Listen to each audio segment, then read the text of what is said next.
Okay, ladies and gentlemen, we're about to get started. If you could find your seats and if you can close the back door for me, I greatly appreciate it. And silence your cell phones. Okay, good evening, everyone. We are on the record. Today is Monday, the 10th day of April in the year 2023. This is a City Council caucus meeting of the Jersey City Municipal Council. We had a scheduled 4 p.m. start. The clock on my cell phone is showing 4:04 p.m. May we have a roll call for the commencement of this caucus? Councilperson Ridley. He's coming. Okay. Councilperson Prinzary. Make sure your mics are on, please. Councilperson Baggiano. Councilperson Saleh. Here. Councilperson Solomon. Here. Councilperson Gilmore. Present. Councilperson DeGise. Here. Councilperson Rivera will be absent, and Council President Waterman. And I see Councilperson Ridley present, so we have 8 council members in attendance at 4:04 p.m. On behalf of Council President Waterman, in accordance with New Jersey Public Laws of 1975, Chapter 231, the Open Public Meetings Act, also known as the Sunshine Law, adequate notice of this meeting has been provided by the posting on the bulletin board of the first floor of City Hall. The annual notice, which is the schedule of meetings and caucuses of the Municipal Council for the calendar year 2023, and filed in the office of the city clerk on Thursday, December 15th, 2022. In addition, at its time of its preparation, the agenda of this meeting was similarly disseminated on Thursday, April 6th, 2023 at 5:15 p.m. to the Municipal Council, Mayor, Business Administrator, Corporation Council, and local newspapers, and posted on the city's website, so I can certify as to our total compliance with the Sunshine Law. Council President, I'm going to turn it over to you. Oh, you're first. Who's here? Come on.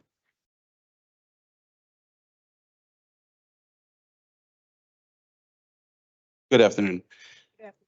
I'm on here on behalf of Director Lucinda McLaughlin from Jersey City Recreation and Youth Development, Resolution 23-254, Agenda 10.12. It's a resolution authorizing an agreement for recreational facility management platform with Facilitron Incorporated based on an informal solicitation of quotations for a concession pursuant to NJAC 5:34-9.4 G1.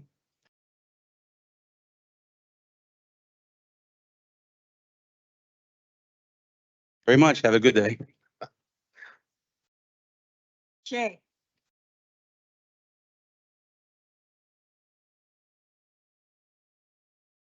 Good evening, Council, President, Council members. I hope everyone had a happy holiday weekend for all the different holidays. The Department of Public Safety has 7 resolutions today. First one, agenda item number 10.20, resolution 23.6262. That's a resolution authorizing the award of a contract to Millennium Communications for the yearly managed block of hours support contract under the state contract for the Department of Public Safety, Division of Communication and Technology. It's in the amount of $66,500. It's in the operating account. And this is just the account that we draw from if we need to do any maintenance on any of the cameras, if a pole gets knocked down, et cetera, et cetera.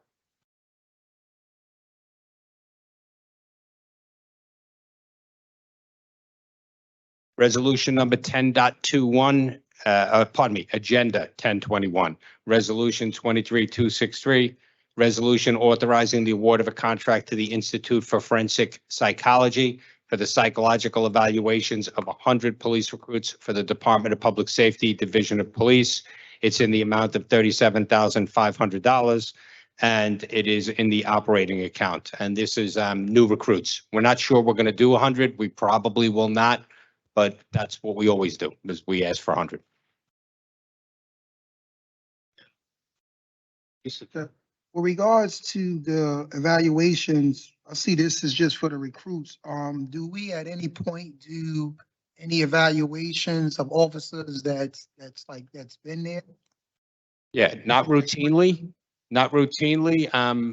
following traumatic incidents, we do. Is this the same psychologist that's used for the fire recruits, or? Yes, it is. Does all of our public safety. Director, if you want to become a real police department, we should open up the Jersey City Police Academy and not send them out of the city. Noted, sir.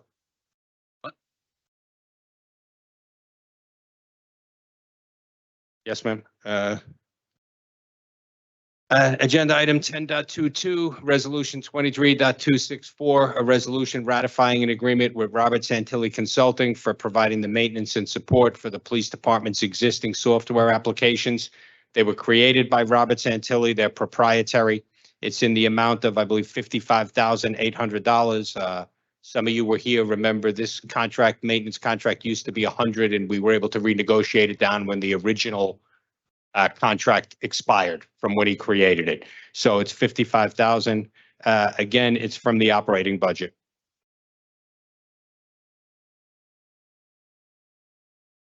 Next, 10.23, resolution 23.265. Resolution authorizing the award of a contract to Dennis McSweeney Dog Training LLC for canine training and evaluations for the Department of Public Safety Division of Police. This is in the total of 19,200. It's in the operating account. We currently are training 2 canines, and as I believe I've spoken to most of you before, we are only doing scent canines now. We're only doing dogs that scent for firearms, for explosives, and for narcotics, but mostly for firearms and explosives. I believe the last one was a German something, right? Yeah. German short head pointer. Yeah, it was the last dog we got.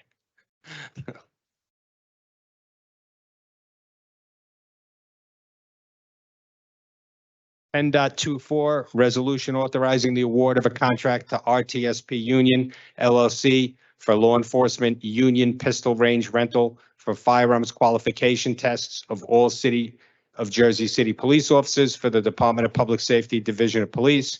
$31,800. It's in the operating account.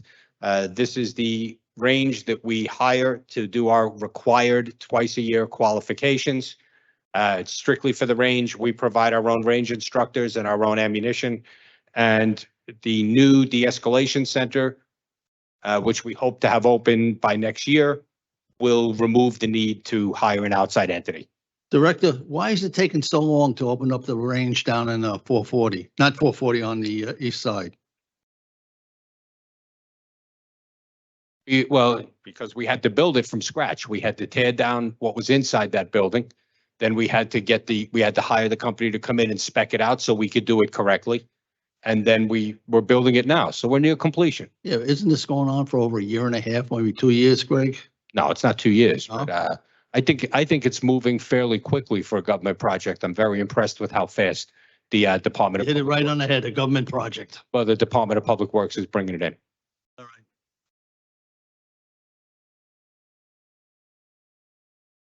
23.267 is agenda item 10.25. This just looks like it's a resolution rejecting the one proposal received by the City of Jersey City on December 15, 1022 to provide consulting services to update and customize the policy manual for the Department of Public Safety. This is where we tried to hire the experts to come in for the executive officer and update the policy manual, and it looks like you're just voting. It looks like it's already been rejected. You're just voting to formalize the rejection. And we'll come up with a solution on the other side. Sorry, directors.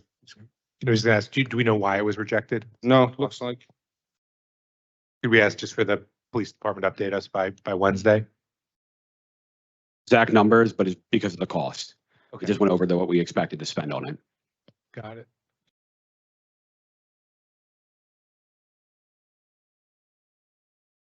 Now we're going to skip. So we're going to 10.43 and 10.44. 10.43 is resolution 23-285. It authorizes the award of the open-end contract to Turnout Fire and Safety to provide personal protective gear and uniforms for the Department of Public Safety, Division of Fire. It's in the amount of $6.5 million and change. It's going to come out of operating funds, of course. The total contract is $6.5 million. This is the award of the contract to Turnout Fire and Safety. I remember a couple months ago, we voted on accepting bids from various people on this. So don't know much else to say about this. Turnout's our traditional provider. They're a local business, up in the Heights, and I guess they won the bid. Director, Turnout's a doggone good organization, and I'm glad you're giving them the business, number Well, I'm one. not giving it to them, Councilman. They won the bid, Oh, apparently. they won the bid, all right. And then secondly, I was a cop for 36 years. No, the city never gave us nothing. We had to purchase our own equipment. How come now $6 million? What are we doing? No, this is fire. You're not going to spend the whole 6 million, God forbid, unless we have a series of disasters. But we have to be able to, for the fire department, because of OSHA requirements and because of the hazmat that they deal with in almost all of these old buildings, we have to be able to replace their turnout gear that they wear fighting fires at a moment's notice. So to be fair to Turnout, they have to keep a lot of inventory on hand, just sitting there waiting to see if to win this bid, you have to be willing to bury a lot of your money in inventory and keep it on hand, so that if God forbid we have like we had 10 years ago when we had the big factory fire and everybody's equipment got contaminated, we have to be able to replace it immediately. That's what this bid is. It's not giving new firefighters, it's the bid to replace it. So I mean, we might spend none of this, or we might spend some of it, but it's expensive because they have to keep a lot on hand. No way to half this amount, Pardon me, sir? make it half of this amount. $6.5 million is a lot of money. That's what the bid was, sir. We gave the requirements, not the bid, not the bid. A lot of our requirements are controlled by the federal government and OSHA too. We have to be able to replace certain things. And I've never seen this amount before. That's why, for this contract.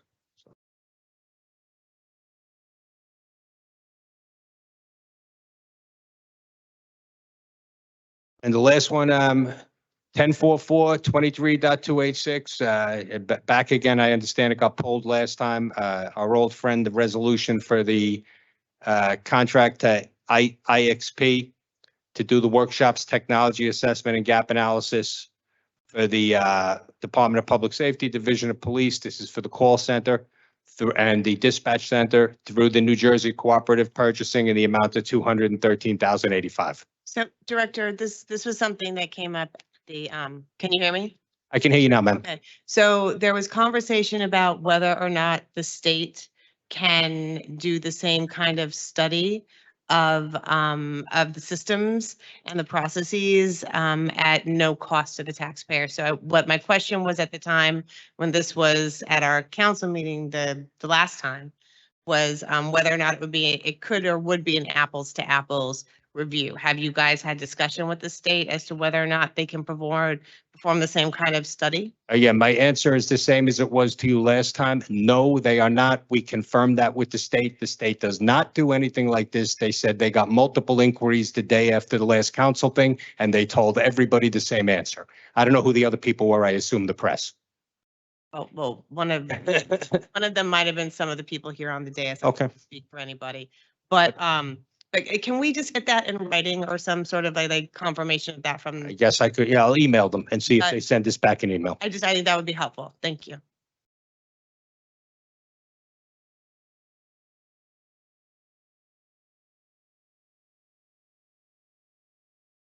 So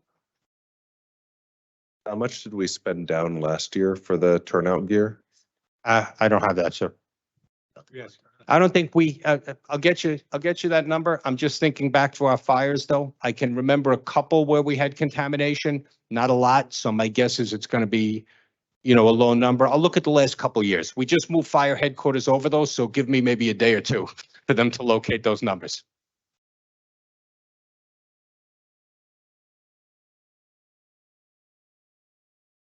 Once we get whatever we're gonna get back from the state to see, it is just mind boggling that there's only one entity to provide this service. Like, I don't know of anything in this country that only one person can do. Sir, I mean, we've had this conversation before. I'm aware of them and no others. If you can find another one,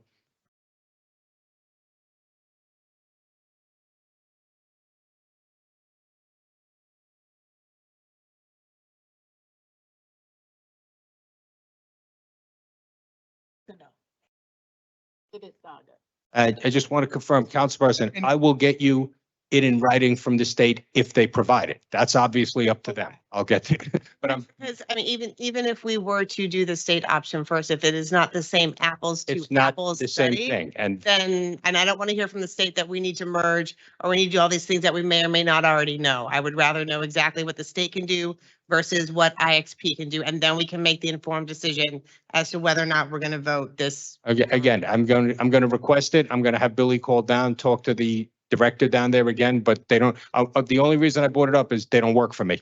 So what they do, they may say, give her our number and have them call us directly, whether they'll be willing to put it in, to do a report or an email for us. I hope they will. I don't see any reason, but again, they work for the state, not me. So I don't want to stand here and promise I'll get you something that's out of my control. So who's the individual or division or The division that everybody talked about last time, that everybody said does the report free. It does it communications or something down there. I had my assistant Billy talk to the director the very next morning, and he confirmed what he had told us already, that it is not, they do not do this. They do not do these type of reports. What they will do is come in if you have a problem and tell you need to hire more people or your people aren't coming to work. We already know the problems. They don't give solutions. They identify problems.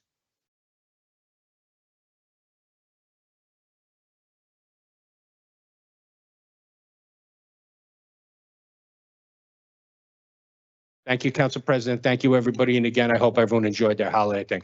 Councilman, I'll get you that as soon as I get the fire department on it.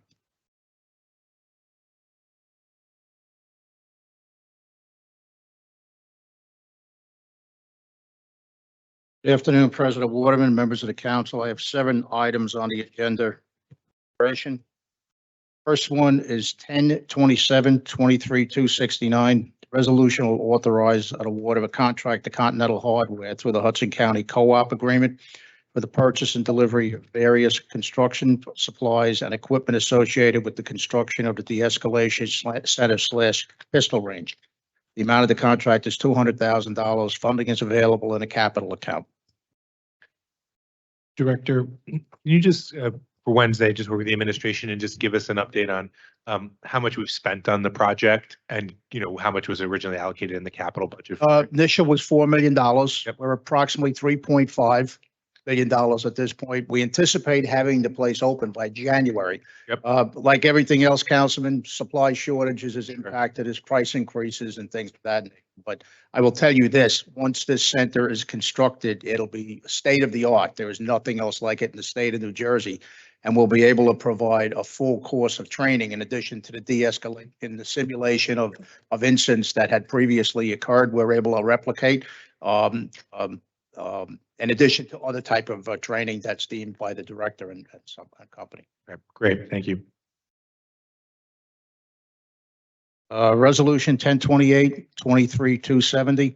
Resolution will authorize the award of a contract to J. Fletcher Kramer and Company for the purchase and delivery of various steel supplies associated with the construction of the de-escalation pistol range through the New Jersey Cooperative Purchasing Alliance, Bergen County Co-op. Total amount of the contract is $200,000 and funding is available in the capital account. 10/29/23/271. This resolution will ratify an emergency contract with Nadler Modular Structures for the lease of modular trailers to accommodate staff members of the East District due to mold conditions in the basement and first floor of the facility. Total amount of this contract is $108,864 and funding is available in the capital account. All right. Craig? Whoop. Okay, Rich. I'll go. Oh, you want, all right. Craig, they're going to reopen the second precinct on 7th Street, aren't they? I'm not sure, Council. Well, I mean, This occurred as a result of a complaint that was made to P. OSHA regarding the mold. We subsequently had the areas examined, confirmed that there are mold conditions. And at this point, it would be in addition to we would have to vacate the precinct to have the mold conditions remediated, which was somewhere to the tune of about $300,000, and make the necessary repairs that caused it to begin with, such as replacing the roof, pointing the building, replacement windows and things of that nature, which would probably be in the area of about another $1.5 million. well, if you remember years ago, I worked there for 15 years in the second precinct. We had mold conditions there and nobody gave a darn. And nobody ever got sick. There was never a problem. With all due respect, Councilman, and if the report says that there's mold there, and as long as I'm sitting in the chair that I'm in, I'm gonna take action to Right. remedy it. You sure this is not another 295 Newark Avenue with the first? No, I'm not blaming you. I should ask Shay. Stating the this. fact, the fact is that we have a verified mold complaint. We had a company come in, do the examination, and as a result of that, this is the remediation. Yeah, we had a verified complaint that the 295 Newark Avenue was in danger of collapsing. The city sold it and they added a two-story addition to the top. I'm not picking on you, Greg. I should ask this, I have to call Shay tomorrow morning and I want to find out because I want to make sure that precinct's over 100 and some odd years old. If you go into the back of it, there's a lot of history there. And I want to make sure the city doesn't sell it to some developer who'll destroy it. Okay, two more questions. Go ahead, guys. Where are the modular units being placed? They're over at fire headquarters, Councilman, with the new public safety building. Well, we were able to gain adequate space for the investigations unit, which was on the upper floors of the East District. They're physically inside the complex. The East District is located in a triple wide modular trailer, brand new. We were able to get these right from the company. And then the violent crimes unit is located directly next to that in a double wide trailer. The accommodations is really set up nice. I'll be very honest with you. Understood. And what is our timeline on the construction of the new East District on Cole Street? I'm not familiar with that. Okay. You mean in Hoboken on 18th Street? No. 14th and Coles, but yeah, 15th. Yeah. Go ahead, Frank. The police personnel that's gonna be going in there are home? That's gonna be. In that, where they being relocated to, it'd be the investigations unit, investigations commander, the major case unit, the East District personnel themselves, the patrol unit, and then I believe the violent crime unit is also going over there. So it's everybody, pretty much everything gets housed in the present facility. Now, there's no room or no opportunity to have those units go in a new public safety building? I don't believe so, Cal. I think for logistics reasons, it was better to keep the unit, especially with investigations, to have all of the investigative units directly onto the chief of investigations and approximate location. How long are we renting out these modular units for? Like leasing, how long are we leasing them for? 6 months. 6 months, okay. Next one. 10:30. I was gonna say, do you think it'll be resolved by then, or it's gonna take another? As I say, not being familiar with the present construction schedule at the new location, I really couldn't comment on it, Councilman. But, we have the agreement where we could lease them month to month afterwards if we had to. Okay, thank you. 10:30, 23-272. Resolution will authorize and award a contract to Abbott Exchange associated with the New Jersey Energy Tracking and Bill Management System under the New Jersey State contract. City manages over 1,000 separate monthly bills for electrical, natural gas use in municipal facilities. This system will assist the city in its goal of paying bills, saving energy, and improving business operations by performing an analysis on energy use by buildings to implement energy conservation measures. Funds are available under the operating account. There's 2 POs associated with this. One covers the street lighting and the other one covers the city buildings, authorize an encumbrance of $800,000 and $400,000 respectfully.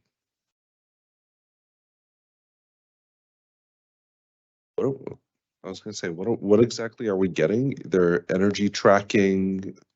Yeah, they will basically come in and work on figuring ways where the city can save money through any available programs out there.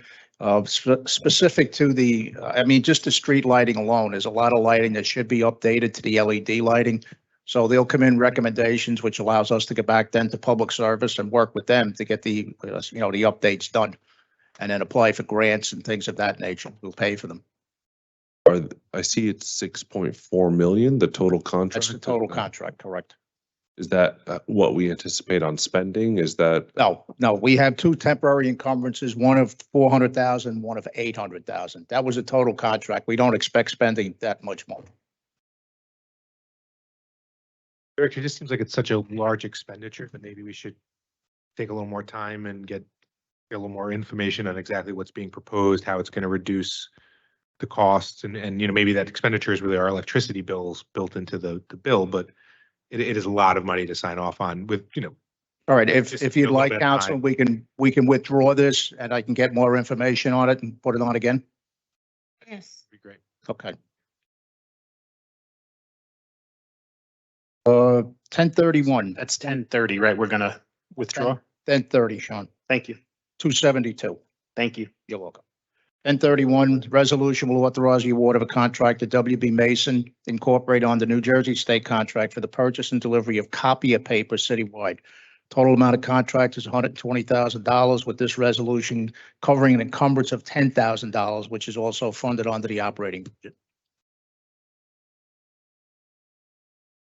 1032, 27274, the resolution will authorize the award of a contract to Truchin Towing and Recovery to provide towing services for light and medium city-owned vehicles on the competitive bid. The total amount of the contract is $21,600, with this resolution authorizing a temporary coverage of $5,000. Funding for this matter is provided through the operating account. You'll remember too that we were approved to purchase additional tow trucks. Unfortunately, they're still in queue. We haven't received them. So once we receive them, we won't require this contract. So is this for like city vehicles that just go out of operation? Stopgap, correct. Yeah. Okay. And then you bring the tow in. We don't have none. I thought we had some in-house Excuse me? that do this service. I thought we had tow trucks in-house. We do.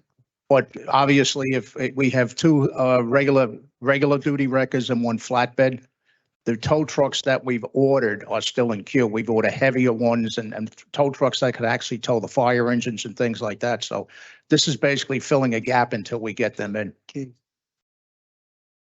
And the last 1033, 275. This resolution will authorize the award of a contract to Warshauer Electric supply for the purchase and delivery of various electrical supplies associated with construction of the de-escalation / pistol range project. Total amount of this project is $300,000, which is funded in the operating account. He closed up. Thank you. Thank you. Have a nice night. MUA?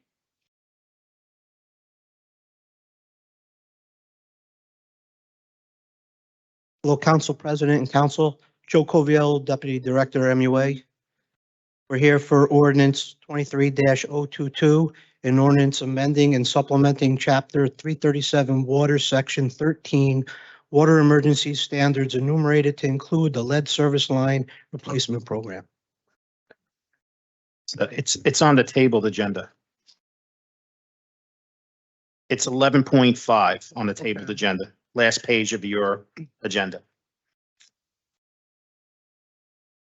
Go ahead, Mr. Corbiello.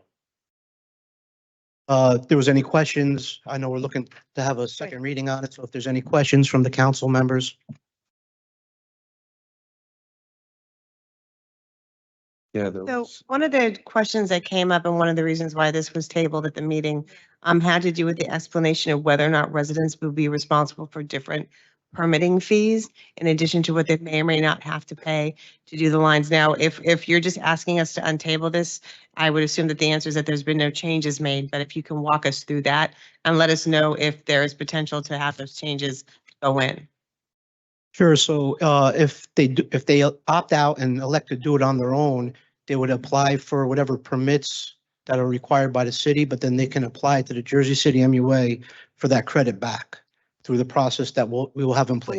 For all fees, so the fee Correct. to replace any and all permitting fees, the whole, Up into $10,000 will be allocated for each house, Up to. up to. up to 10,000. So if the cost to replace the line is $12,000 plus the permitting fees, they would be responsible for anything above 10,000. 10,000, yes. If they opt out, if they wait to get on and opt into the program, they would get on the list. And as we get to how the criteria is set, we get to their house, there would be zero fees.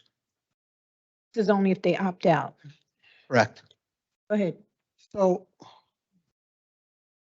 You better opt in, huh? Why do we have Then permitting by fees? default, you're like forcing people to opt in versus if I just want to go and get it done on my own because I don't know, maybe I want to sell my house or maybe I just want to improve the quality of the water flow or whatever. And so we're only covering up, what MUA is only covering up to $10,000. So what happened if there's an instance, if, forget the fees, the work exceeds 10,000? The resident will be required to pay anything over the 10,000 if they opt out.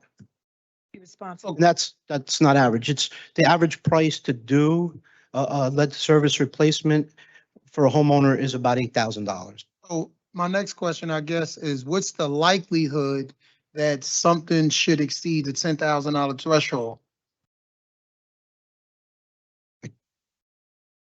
There are instances, but I would say probably 20% maybe. But if they opt in, like I said, they will get on the list. We would put them in and get it taken care of. You know, we try to have them opt in as well because of the financing that we get back for forgiveness from the iBank too. So question then, for residents who are opting in to get on this list, let's say somebody opts in to get on the list, but they have some very serious health concerns and they need to escalate to get the pipes replaced or they're expecting a new baby or, you know, any of the host of things that can come up. How do you prioritize and can people be reprioritized? Yes, so there, the list is, we have a scoring procedure that is governs how it goes. There's certain criteria we can send to everyone. As far as something that's outside the norm, we do have availability. If they send us a certain reason, we would test their water and we can add them to that list because of a certain outstanding instance. We can do that, yes.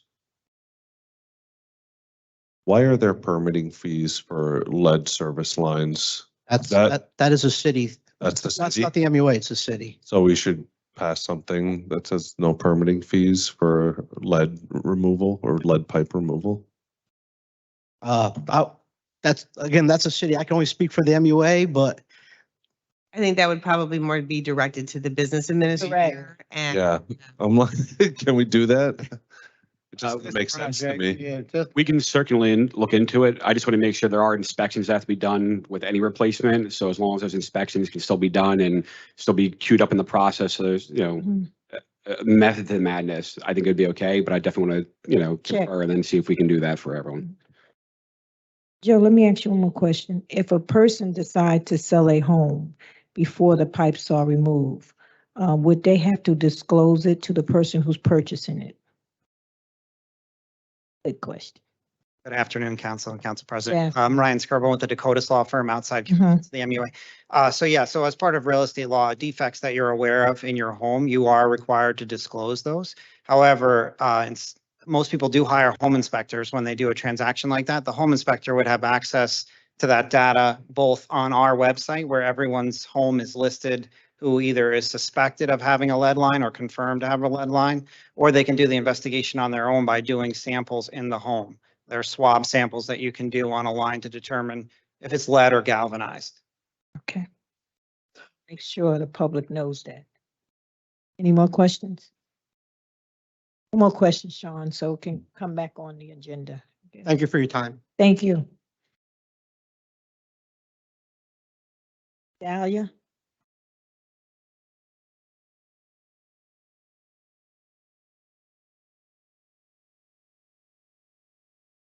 Good afternoon, Council President and council members. Yeah. My name is Migdali Pagan Milano. I'm here on behalf of my director, Christine Goodman, of the Office of Cultural Affairs. We have 3 resolutions. I'd like to call Rachel Sieg for the 3rd resolution that we'll speak about. But the first one is Resolution 23-251. It's a resolution authorizing an acceptance to the amendment of a Hudson County Historic Partnership grant award from the Cultural and Heritage Affairs and Tourism Development. This amended grant fund is in the total of $8,233.04, and it will go to programming historic activities at the Apple Tree House. Which number is that again? It's item 10.9, council members. 10.9. Sorry about that. That's okay. 10.9. The second resolution is 23-252. Agenda number 1010. And that is a resolution authorizing the City of Jersey City's Office of Cultural Affairs to accept a sponsorship for Summerfest from the Jersey City Free Public Library. That is in the amount of $13,500. And this is going to go towards our Summer Festival concert series. Anyone can apply for those festivals. Yeah, right. Mhm. And the third resolution is 23-253, agenda number 1011. And this is a resolution authorizing a portion of the Newark Avenue Pedestrian Mall by the Whole Spectrum Autism Foundation for a nonprofit autism gala. And I'd like to call Rachel Sieg from the Downtown SID to answer any questions that you might have. Any questions, guys? This is a gala. Everyone. Hello. I don't think they have questions. Do you guys? Go ahead. Hey, Rachel and Sherry, this isn't really less a question for you guys because we love that Whole Spectrum Rostrum does. It's just more a question for the law department. When there are other types of events, like I think of Navratri, where potentially like there's a event and there's a fee. I just want to know, what are the rules? Like are the sidewalks open? How do we sort of govern when we hold events on street spaces, knowing that there's other events like this one that we do? Sure. I think generally, an abundance of caution, I would say, if there is so the SID is a nonprofit. Right. The Autism Speaks is a nonprofit as well. It could, even though they're both nonprofits, because of the nesting quality of the two, it can be better to err on the side of caution there. Councilman, if you have some specific questions about some other events, I think we can talk you. Sure. Okay. And then I'll just ask you offline too. Also, just like, what are the rules on like sidewalk access versus where things get set up? Sure. Yeah. And then that can all be very fact sensitive. So we can talk to you about that offline. Sure. That's great. I mean, Okay. This is just, we want to sell tickets and we got the pedestrian mall is considered a park. Right. So we spoke to Director Goodman about actually selling tickets and promoting that this is you have to buy a ticket for the event. Okay. We appreciate it. Thank you. Torres?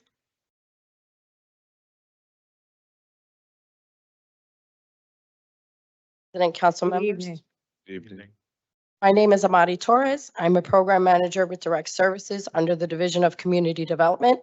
Tonight, I have 3 discharge of mortgages, agenda items 10.17, 18, and 19. Read one at a time. Go ahead. First item, 136 Suburbia Terrace, borrowed $40,000. They have met their affordability period of 10 years and are ready for discharge. Next, I have 42-46 Van Ostrand Avenue. They borrowed $24,900. They have met their 10-year restriction and are ready for discharge. Lastly, we have 45 Arlington Avenue. They borrowed $31,347. They have met the terms of their mortgage note and are ready for discharge. 10.18, 10.19, 10.20. Items. No, thanks. Now it's 17 through 19. 19. Questions? That's it. Thank you. Have a good night. I don't have a question, but I just want to say publicly, Amadi, thank you and Stacy for the work you guys last week for the Olean Fire. Duncan Avenue Fires. Yeah. Appreciate Thank you. that. Also, Community Development Week is this week, right? Yes. This week? Yeah, we have plenty of events going on all week and we have a block party on Saturday. Thank you. 10.13. Joan? Yep. Okay. Good evening, Council President and Council. I have a very simple one. I have number 1013, Resolution 23255, a resolution authorizing the Jersey City Department of Health and Human Services to accept grant funds from the New Jersey Department of Health for the Farmers Market Nutrition Program. Just want to explain the program this year. It's changing completely and totally. They used to have checks. Now they are having QR codes. So it's just going to be really a pain for the seniors. But the grant started out at $2,300 last year. It's $5,900. It went up to $22,013 because seniors cannot do the QR codes on their own. There's special printers that we have to print out. Frank agrees. We have to print them all out and special label them. We're trying to make it as simple as possible as seniors. And we said we can't do it unless we get this equipment. So the state is paying for it. And the very good news is it's always been $30. This year it's going up to $50 per senior. And last year, if you remember, you asked me for the application. I made sure you all got them the next day. So I'll do that again. But the seniors are getting much more money. It's going to be much more difficult the first year because each senior, all the information has to be entered individually into programming. So that's why we need all the extra equipment. And it's totally funded by the state. It was the state's idea to use QR codes. Whose idea was that? Not mine, that's for sure. Somebody who doesn't work with seniors. Well, clearly. It's got, I mean, they think they all have smartphones and things. They don't. Somehow or other, we're going to have to make it work. In fact, I'm going for testing next week on the program before we go for training on the program because I've been doing that for about 25 years. QR code is going to be very difficult. So we're going to try to make it as easy as possible. I mean, the farmers, I know Mira's involved, the farmers market are going to have a machine that they can register the QR codes. So they say it's going to save money on the banking. They don't have to deposit the checks. It's seniors don't lose checks. This is going to be very difficult, but we have to make it happen. So Joan, question to that then for the markets and the market managers. Will they also receive training so they can also answer all questions, or will you guys be able to provide somebody from HHS and or Division of Senior Affairs? I hope so. This is coming from the state and the state technology. I'm going to a couple meetings. I'll make sure that because supposedly a senior can go up to the farmer's market and say, I forgot my QR code, how much money I have, and the farmer is supposed to tell them. I know. This is exactly what's going to happen. So we can use all the money, all the training we can get on this. Yeah, not all the farmers markets are going to be prepared for this. The farmers are not going to be. I already got a call from Circle Brook about Lincoln Park, and I'm not even really involved with them anymore. So maybe an offline conversation between you and I to see if I can assist. Yes, I'm going to a meeting, I think on the 18th down in Trent. So I'll find out from them how because that is a big concern, how we're going to train the farmers. Because they're going to be real big. They should be having to look up a senior's QR code. But supposedly that's what they want. Well, let me ask you something, since this is all new, and I know this is going to be a challenge for the seniors. So once you're trained on the system, correct? I'll be trained. We haven't done it. We had a couple meetings about how we did it in the past. And we've always gotten a great evaluation. We're going to have training. I think it's going to be difficult. Yeah, I know. I agree with you because then how many of you guys will have the training? Because then what will happen is you'll get a rush of seniors, especially if you just go to a senior building. But what we're going to do to make it easier and to make it fair for everybody, we have the right. We are going ahead with the application process. I want each senior to have a paper application so we can say if we got it. We'll do all the entry ourselves. Our department will be doing all of the entry into the system. We downloaded last year's list. Just so you know, we started off at 2,400 seniors last year. We ended up with 3,000, giving the vouchers to 3,000 seniors. And I was concerned when the money went from $30 a person to $50, it was going to cut down the numbers of seniors. They said it's going to be unlimited this year. I don't know how it's going to work, but I just had 2 quick meetings. I do have a training on the 18th down in Trenton, and then we're going to have another training up here. I was asked to go down and test the program since I've been doing this for so many years. Let me ask you something, Peter. Peter, let me ask you something. Since we have an interns, can't we allow some of the interns to go over to HHS and put in all the data? Because I can see Joan being all backed up. She, But one good thing I have to say is that last year at the end of the year, I have a system where I enter it all into Excel.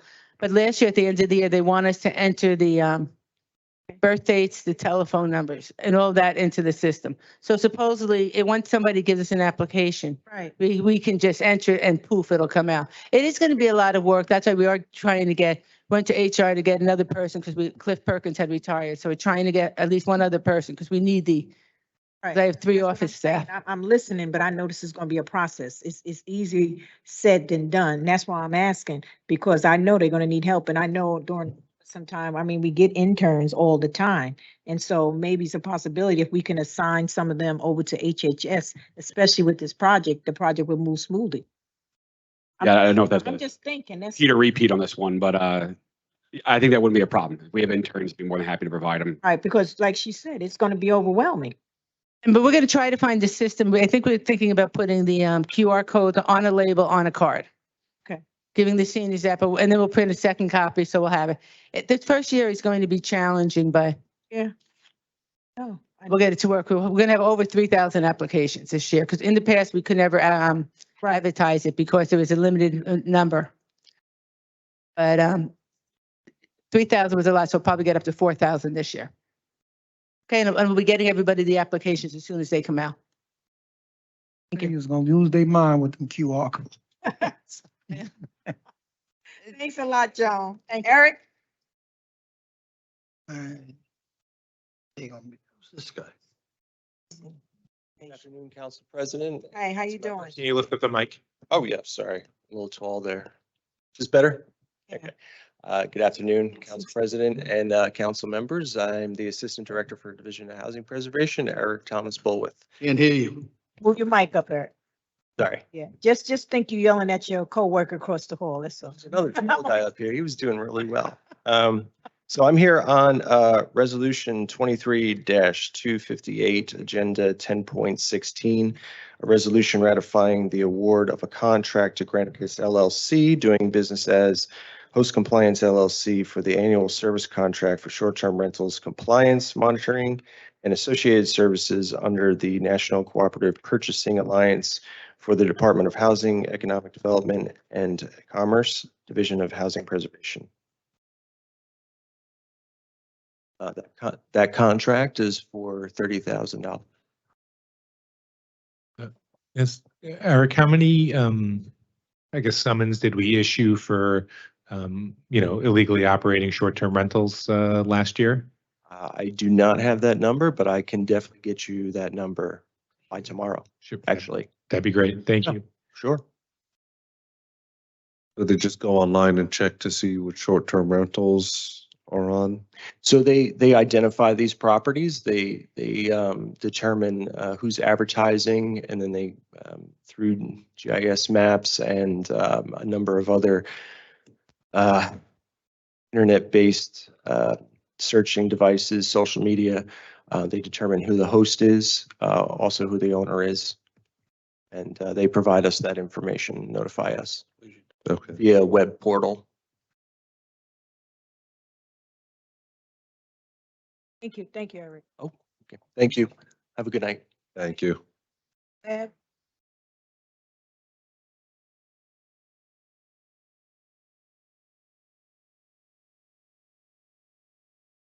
Good afternoon, Council President, Council.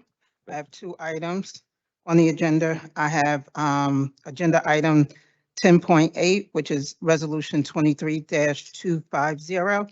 And that's the acceptance of an award from Jensen Pharmaceutical for the opioid national settlement. And this is in the amount of $124,068.33. And this is the second settlement we've had so far. Second item is item 10.1, which is resolution number 23-243. And this is for cancellation of grant funding for WASI, which is a fire grant.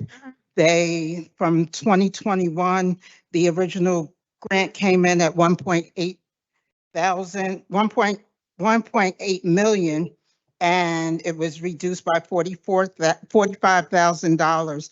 And the reason for the reduction was because of, they put a project in for hospital kits. So they took that part of the project out and just reduced the total grant by 45,000, excuse me. With regards to 10.8, the 124, how does this money get spent? So just like a quick crash course on. Well, Peter can answer that. We haven't. Sure. I mean, the answer for that is as a condition of the settlement, and I can actually get you the document. There are many approved expenses. They all have to be related to the treatment of opioid addiction or any of the secondary effects of opioid abuse, which can include, medical issues, public safety, education, et cetera. Again, I can get you that list. It's a number of pages long, so you can take a look at that. And then how does one get access to see if they can be a recipient to, I get, I'm trying to just trying to determine, like, if someone, a councilman, how do we get assistance with opioid? Like, what do I send them? What type of services they can expect to receive? I think it would continue with there'd be health, public safety. There'd probably be some housing and potentially court issues as well, potentially drug court. I think if you were to receive a question about that, I would defer it to the administration. I think the administration is still formulating its plans. Oh, okay. Yeah, I think the administration is still putting together its plans for how this money will be allocated and spent. To date. Nothing. It's part and parcel of the settlement. We had to create a separate dedicated account that the money would be deposited into, and then the money would have to be for any of those designated enumerated purposes. And thus far, that we've been holding that money, and I think we'll determine how that will be spent. We got a huge opioid. Yeah, just to add that, it is very broad, as Peter stated, how the money can be spent, but it is limited. It's only about 124,000. So we just make sure that it's spent the most impactful way possible. So the administration is working to develop with HHS and other departments to make sure, however we decide to spend it, it's there and it's necessary, but it's not going to need to pull the money immediately. Assuming some of it will be spent on rehabilitation or something. With some, I'm assuming that some will be spent on rehabilitation or something. I believe that's one of the uses that can be spent for, yes. Okay. Thank you. Welcome, have a good night. Cohen?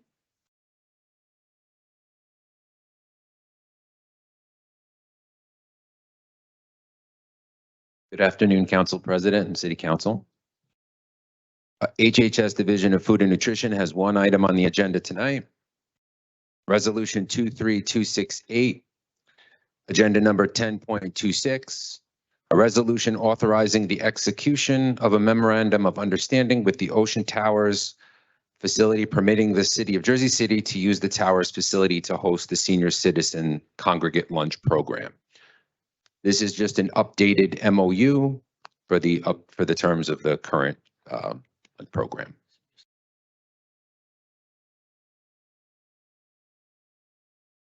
Thank you. Ennis?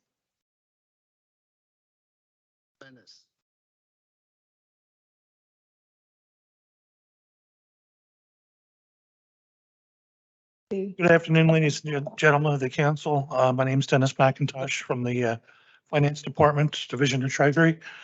I'm here to present one item today, Agenda 10.2, Resolution 23.44. This resolution is to establish a petty cash fund for the Department of Infrastructure. Basically, that's it. Thank you. All right, thank you. Drew?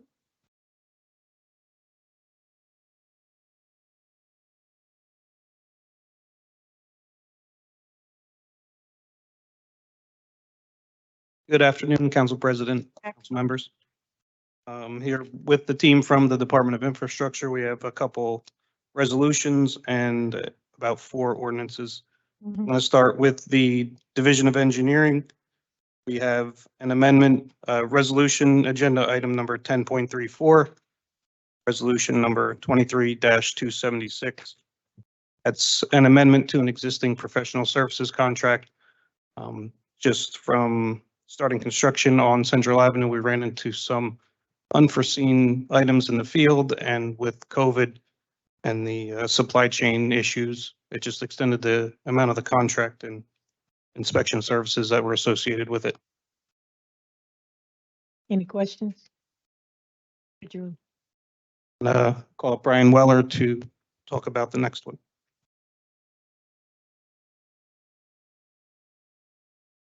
Good evening, council. Brian. This resolution is for a grant award. I'm sorry, a grant submission rather, for the next phase of Reservoir 3 historic structures. What's the Oh, I'm sorry. item number? Right.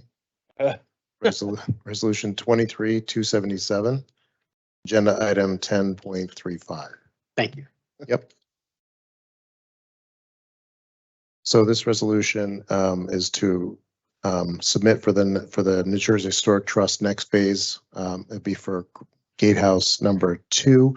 So this will be the third grant application to try to finish the restoration of the historic structures. That was. Yeah. Well, I said I yes. say try to finish. We still have ways to go, but Good news. I said try. I know. How long do you think it would take to fix those structures? Like, Well, the first phase is going out to bid soon. We just made it through the pre-approval process. I'm sorry, the pre-rec process with the Historic Trust and our Historic Preservation Architect. So once we get this first phase under our belt, I'll be better able to explain the next phases. But as you know, historic sites are very intricate and they take a lot of time. So it'll be a couple of years at a minimum. before reservoirs opened up again? Years did he say? So we're getting a little into the weeds. Let me just stick with the historic structures right now. Okay. Okay. All right. Thank you. Have a good evening.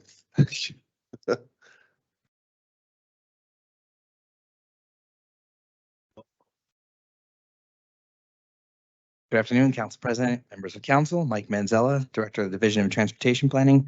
There's one ordinance for introduction tonight that falls under our division's purview, and that's agenda item 3.4, ordinance 23-32.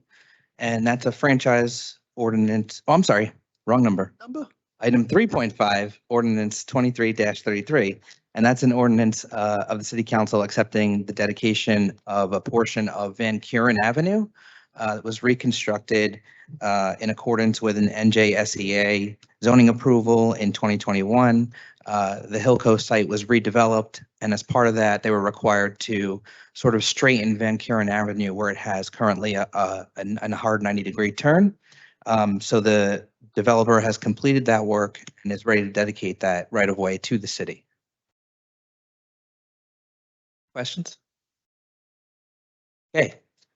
And then there's 3 ordinances for second reading, which I'm here to answer any questions about. Those are items 4.3, 4.4, and 4.5, ordinances 23-25, 23-26, and 23-27. You said 4.5, Mike? Yes. I thought we were going to pull that, Mike. I'm not aware of the council. Yeah. Look, when Barker comes back, I'd like to sit down with you and the other people from your office, because most of the people in Ward C have had it. With all these rumors going around about Central Avenue, Summit Avenue, Baldwin Avenue. I spoke to you on the phone before, but when Barker comes back, let's get together, straighten this all out, because I am tired of getting telephone calls. I walked the streets this morning. People are furious about what's going on. I'm not blaming you. Understood. I know, but I want to sit down, and I don't want anything done in Ward C without my knowledge of it. Because I'm tired of people abusing me for what's going on in this city. Okay, Mike? And as I said, it has nothing to do with you. Absolutely, Rich. But when she comes back, let's get together, because it's got to stop. Mike, if you know, I remember this when this was a first reading last month. I know I obliged to introduce it contingent upon a community meeting. Do you know if there were any meetings held after this initial vote to introduce? I'm not aware of any. There were no community meetings held. We reached out to the councilman and spoke with him. There's been about, I think, 4 or 5 communities that were held prior to this over the past 2 years. And it was decided that it wouldn't be conducive to the discussion because most people's minds were already made up. So having another one wasn't really going to be productive as far as moving the issue forward. So the administration standpoint is we don't need any more meetings. You've done your due diligence as it relates to reaching out, getting everyone's input. Just to add to that, there's been 3 surveys that have been done, 2 formal surveys, and a third the councilman conducted. So it's been pretty flushed out as far as the immediate area and the surrounding area for what their opinions are. I felt the, So it's either this proposal or none at this juncture, basically.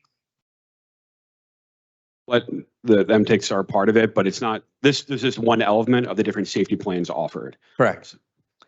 Yeah, so the department has committed to moving forward with all of the traffic calming elements that were presented at the last public meeting in January. The 2 ordinances on the agenda related to it are the 2 pieces that require council approval.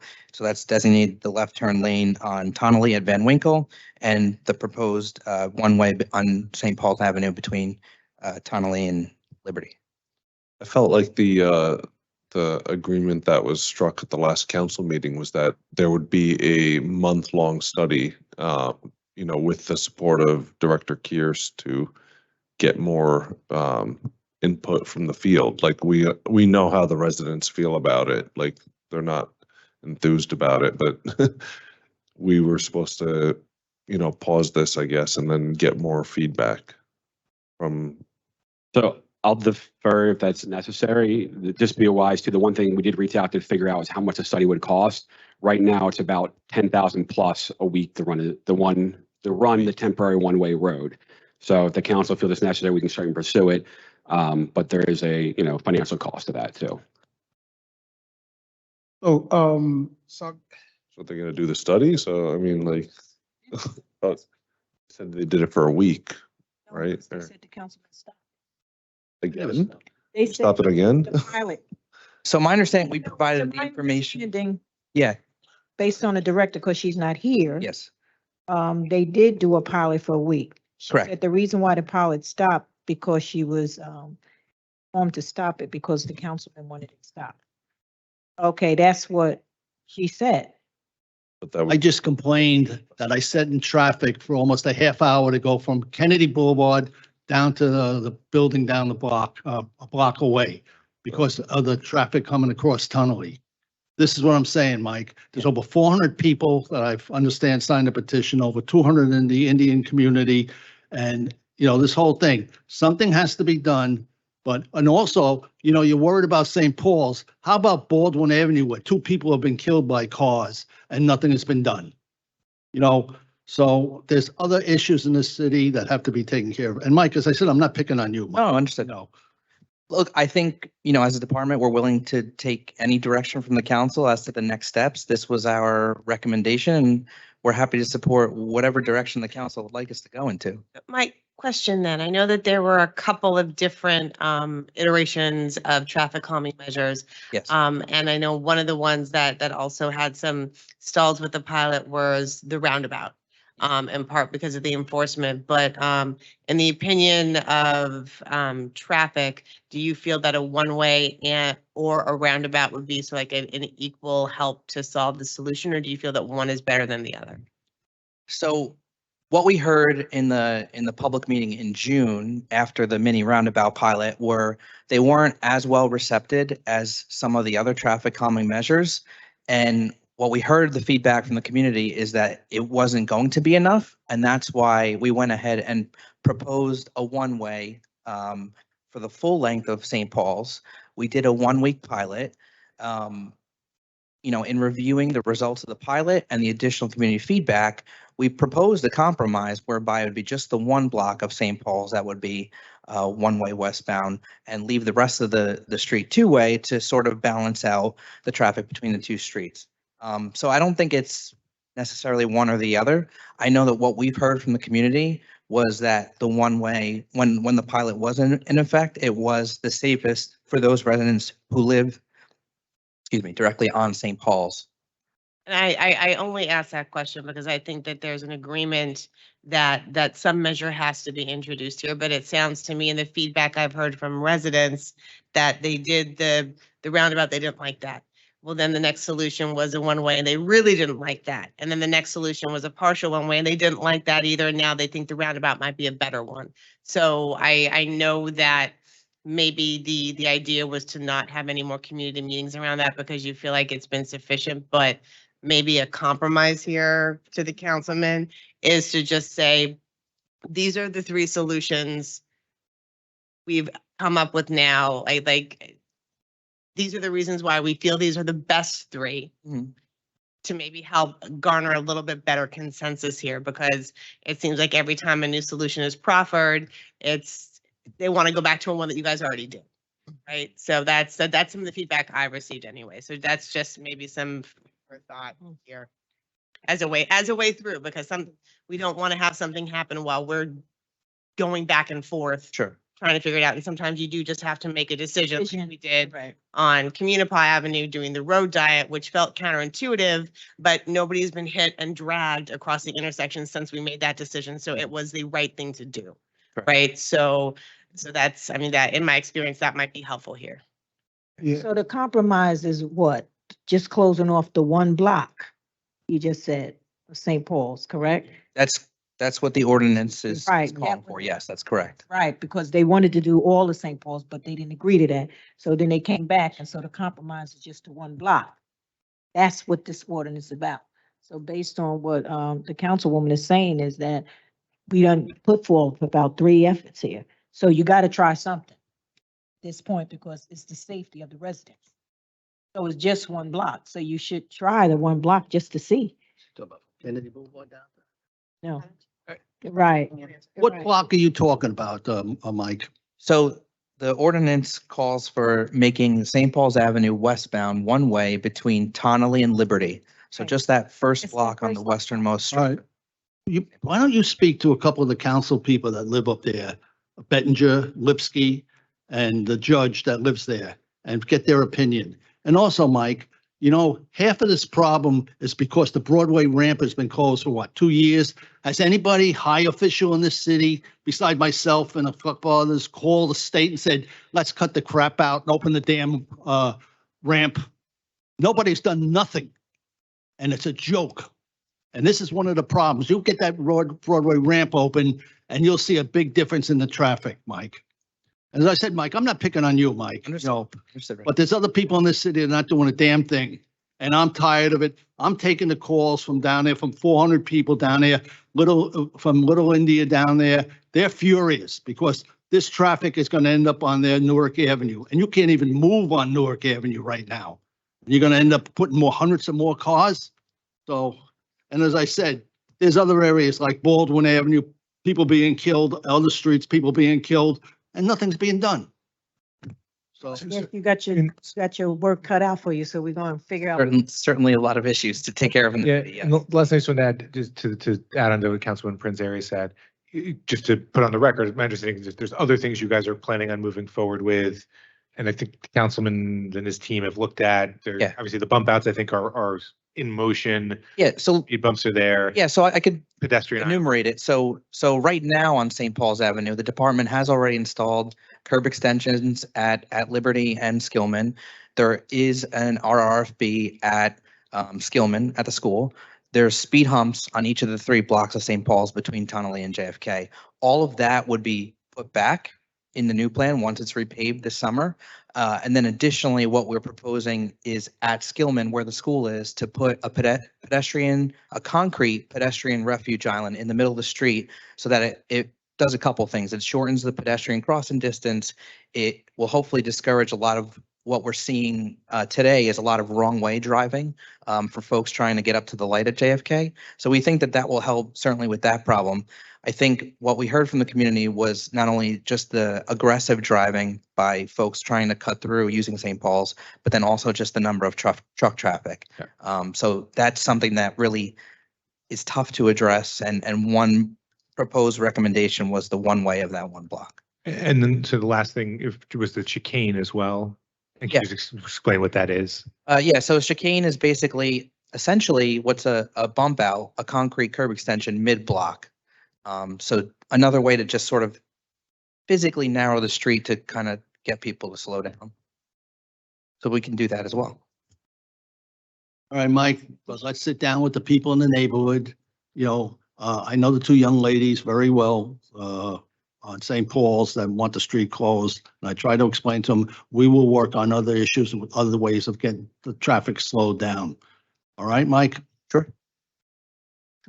Thank you. Excellent. Thank you. That's everything. Cynthia?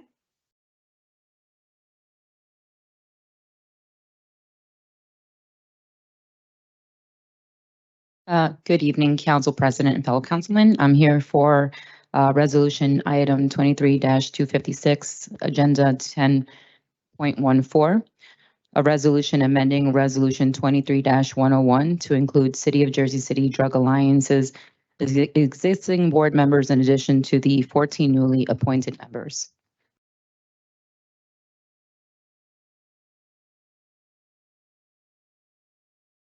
So initially it was how many?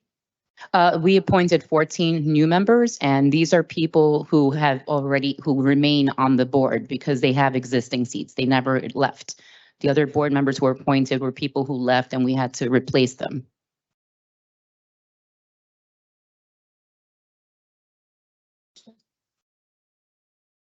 Thank you. Okay, thank you.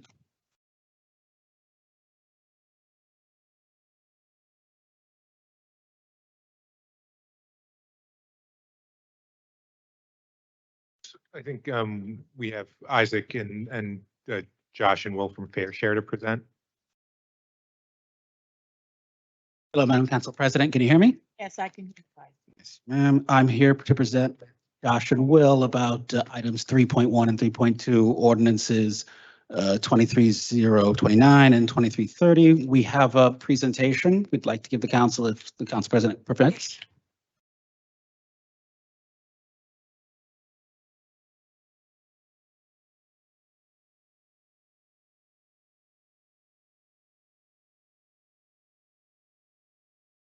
Wish to begin, Council President? You want to wait a second?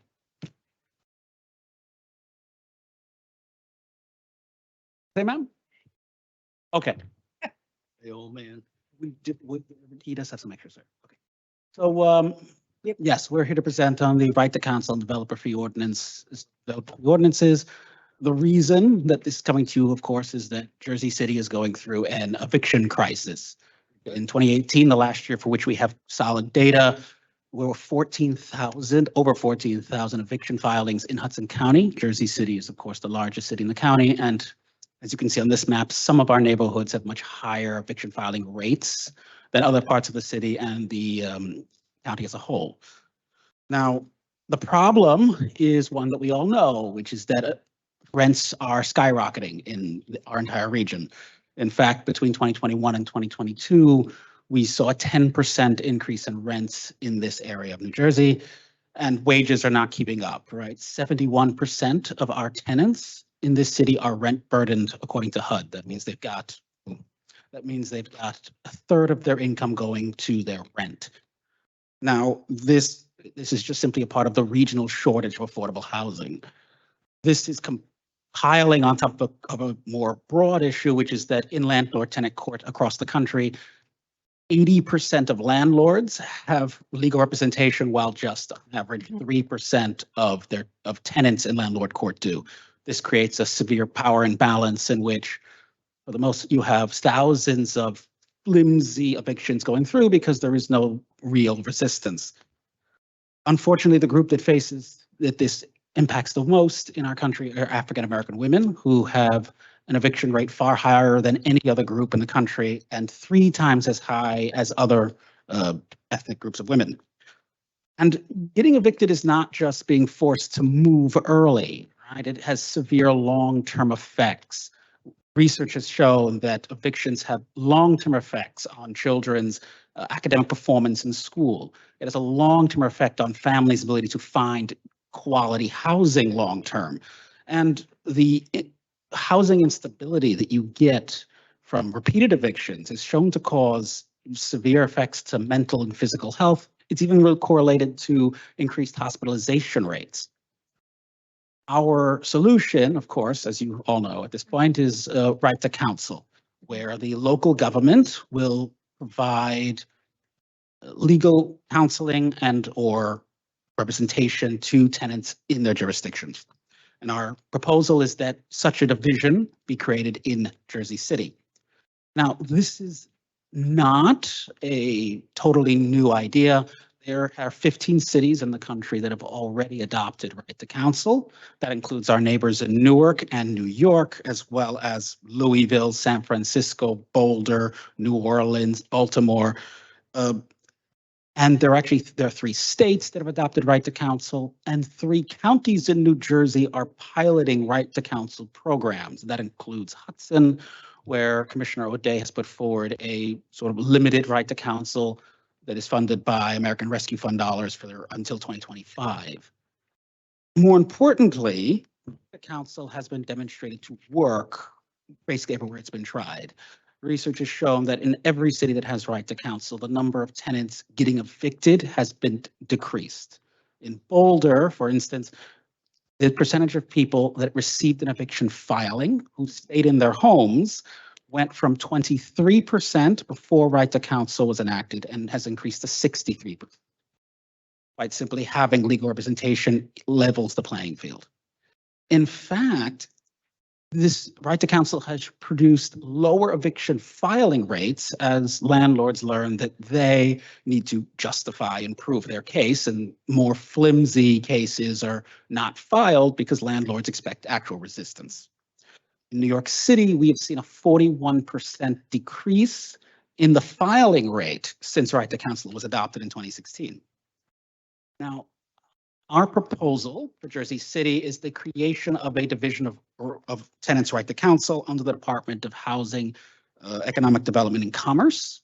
This division would basically have the right to allocate resources and determine the percentage of in-house services and in-house staff versus out-of-house staff that is RFP'd out or contracted out to service providers who will do legal counsel and legal representation.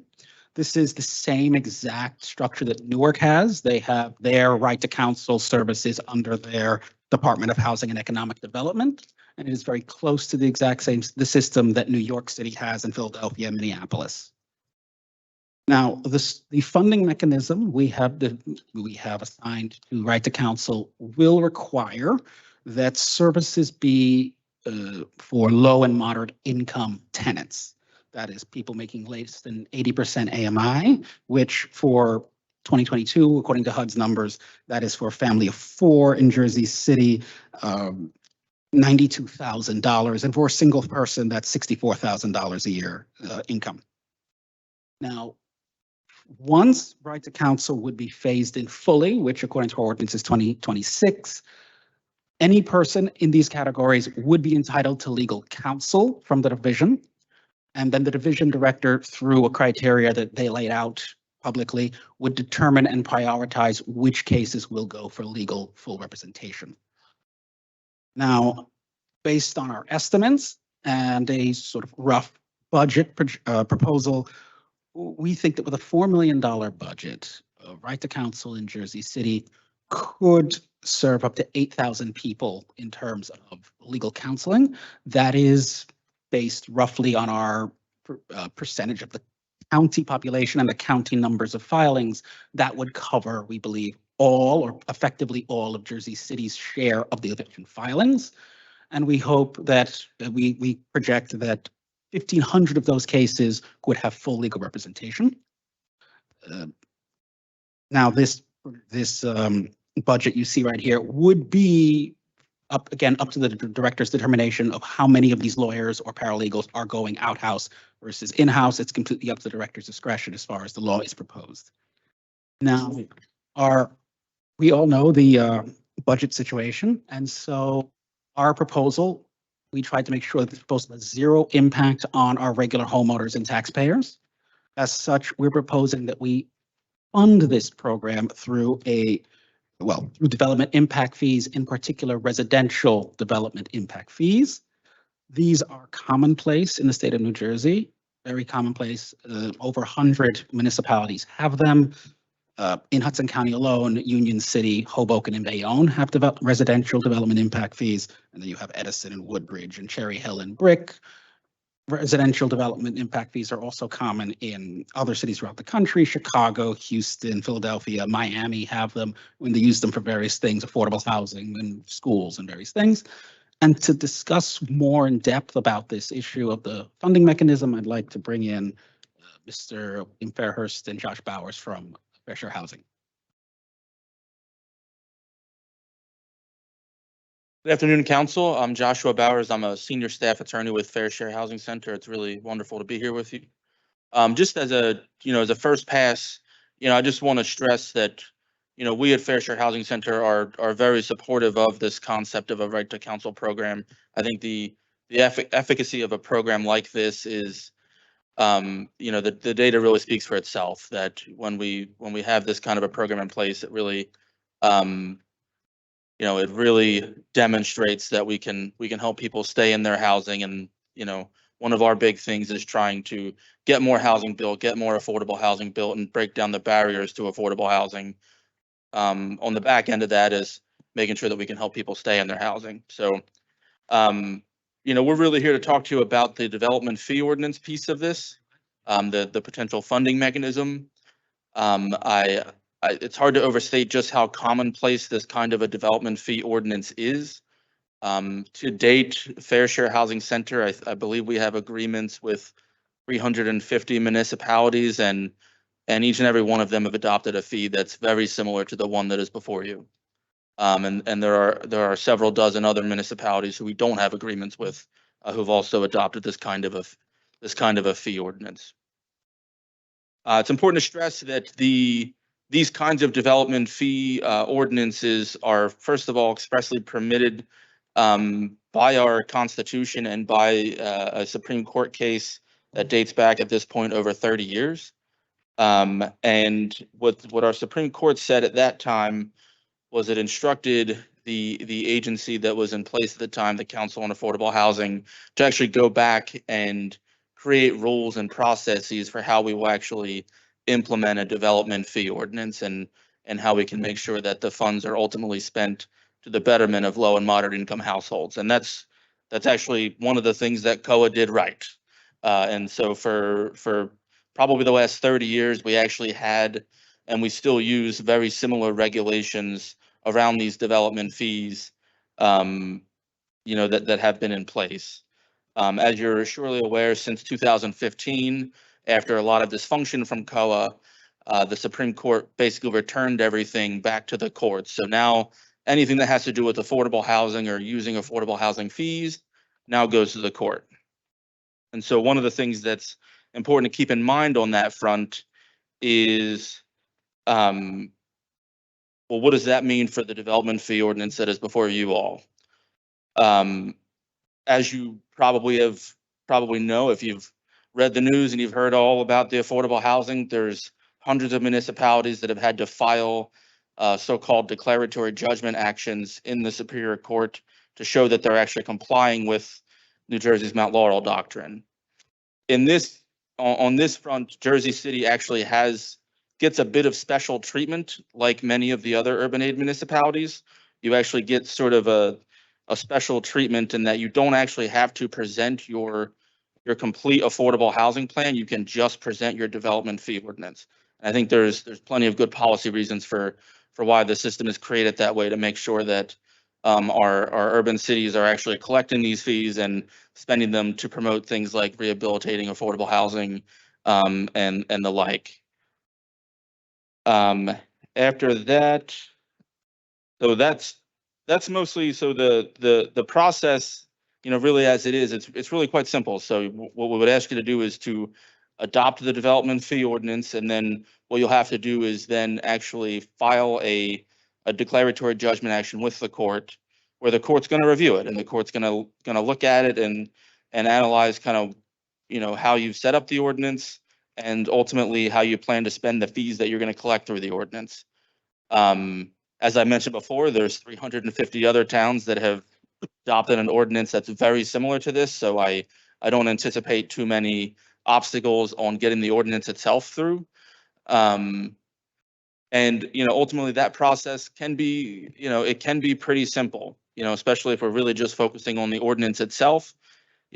Ultimately we're going to file, you would file a declaratory judgment case, and ultimately there's going to have to be a public process for that. But, without objections, that process could be done in 60 to 90 days. If there are objections, the court will certainly put a process in place to deal with that, and it'll be publicly noticed, and there'll be a chance for anybody who has an interest in Jersey City's development fee ordinance to show up and make make any objections they might. I'm going to step aside for 1 second, and Mr. Fairhurst is going to step up and actually get into the specifics of the ordinance itself. Okay, thank you. Good evening, council members, council president. Again, my name is Will Fairhurst. I'm a legal fellow and attorney with Fair Share Housing Center. So I just want to cover the kind of basic elements of the proposed ordinance. And as my colleague pointed out, the bulk of this ordinance is drawn from language that has been successfully approved in other townships throughout the state, and really tried to focus our efforts on finding language that followed COA's rules and regulations, which forms the basis of how a court will look at this ordinance to see whether it conforms with this administrative scheme and the rules that COA had set up in the past. And really the two main parts of it, one is non-residential development fees. And there are really two sources of authorization to collect fees from non-residential development.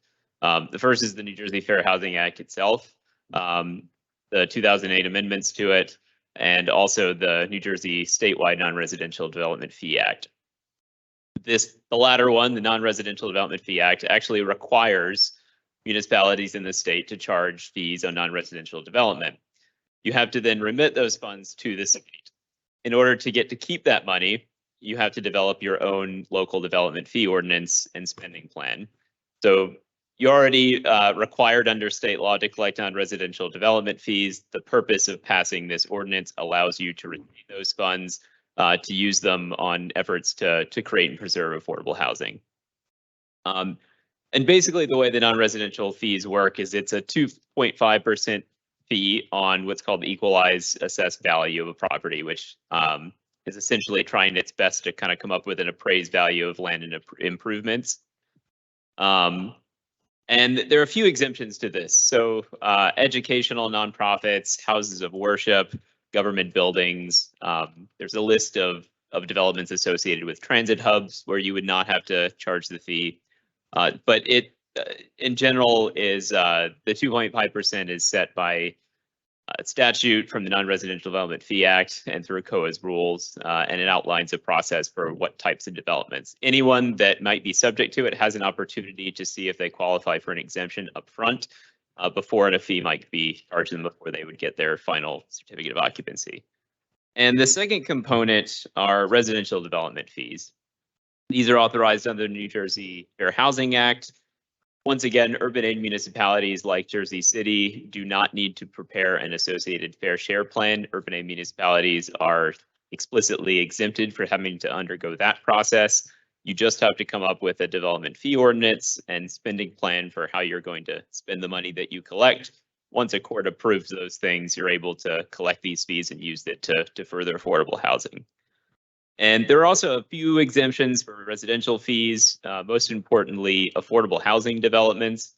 The way this ordinance is constructed is that any development, residential development that is complying with an existing set-aside law, that's part of a redevelopment plan, that's part of inclusionary zoning law, that's complying with affordable housing overlay, they would be exempted from having to pay these fees. They're already doing what the city requires them to do to build affordable housing, and they wouldn't have to pay a residential development fee on top of that.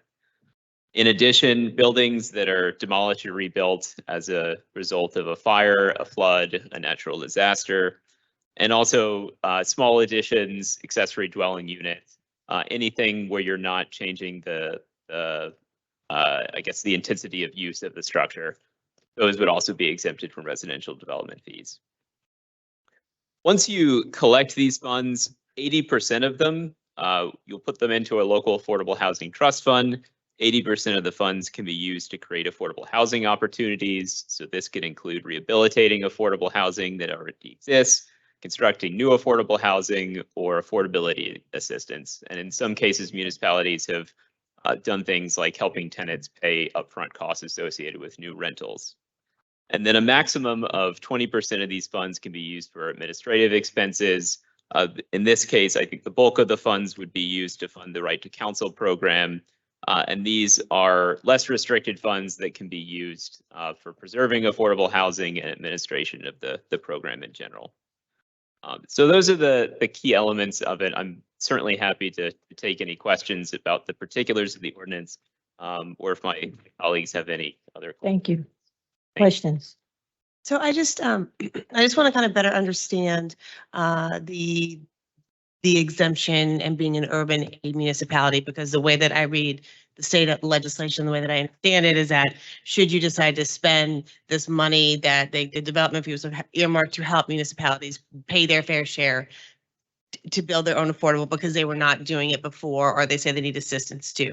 And so the way that I read it says, like, if you are to avail yourselves of these funding, you have to create a fair share plan. So can you just sort of talk me through what that means to Jersey City, knowing we're an urban aid municipality, and how that may or may not affect that exemption? Because I think 2026 is also when a number of municipalities have to re-up that plan. So I just want to really understand that. And also, maybe this is more of a technical thing, but since COA no longer exists, do we really and should we have COA in the ordinance? And if you could just explain the logic behind that as well, that'd be helpful.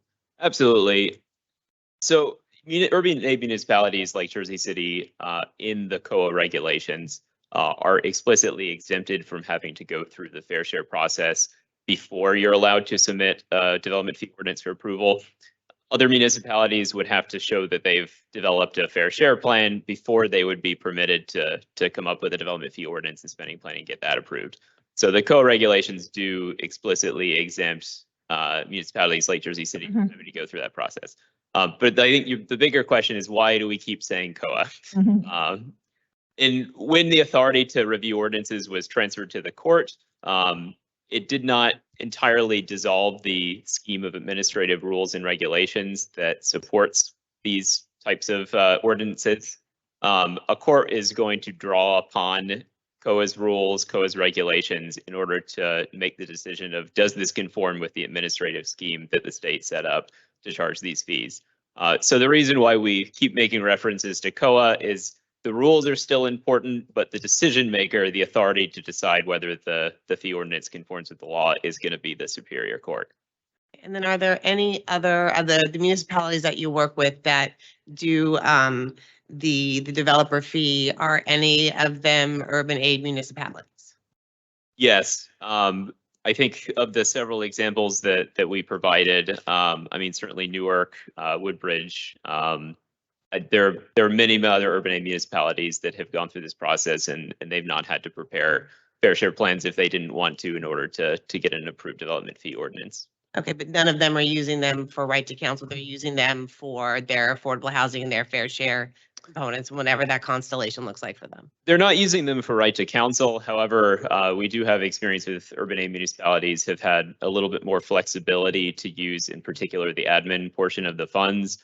They've used them for things like funding housing counseling organizations, salaries for staff in those organizations, also providing affordability assistance. In the example I gave of, for instance, providing security deposits to tenants moving in those cases, they had flexibility they didn't have to make sure that the units those tenants were moving into were necessarily deed restricted affordable. They did have to make sure that the folks they were serving were still income qualified as low and moderate income residents.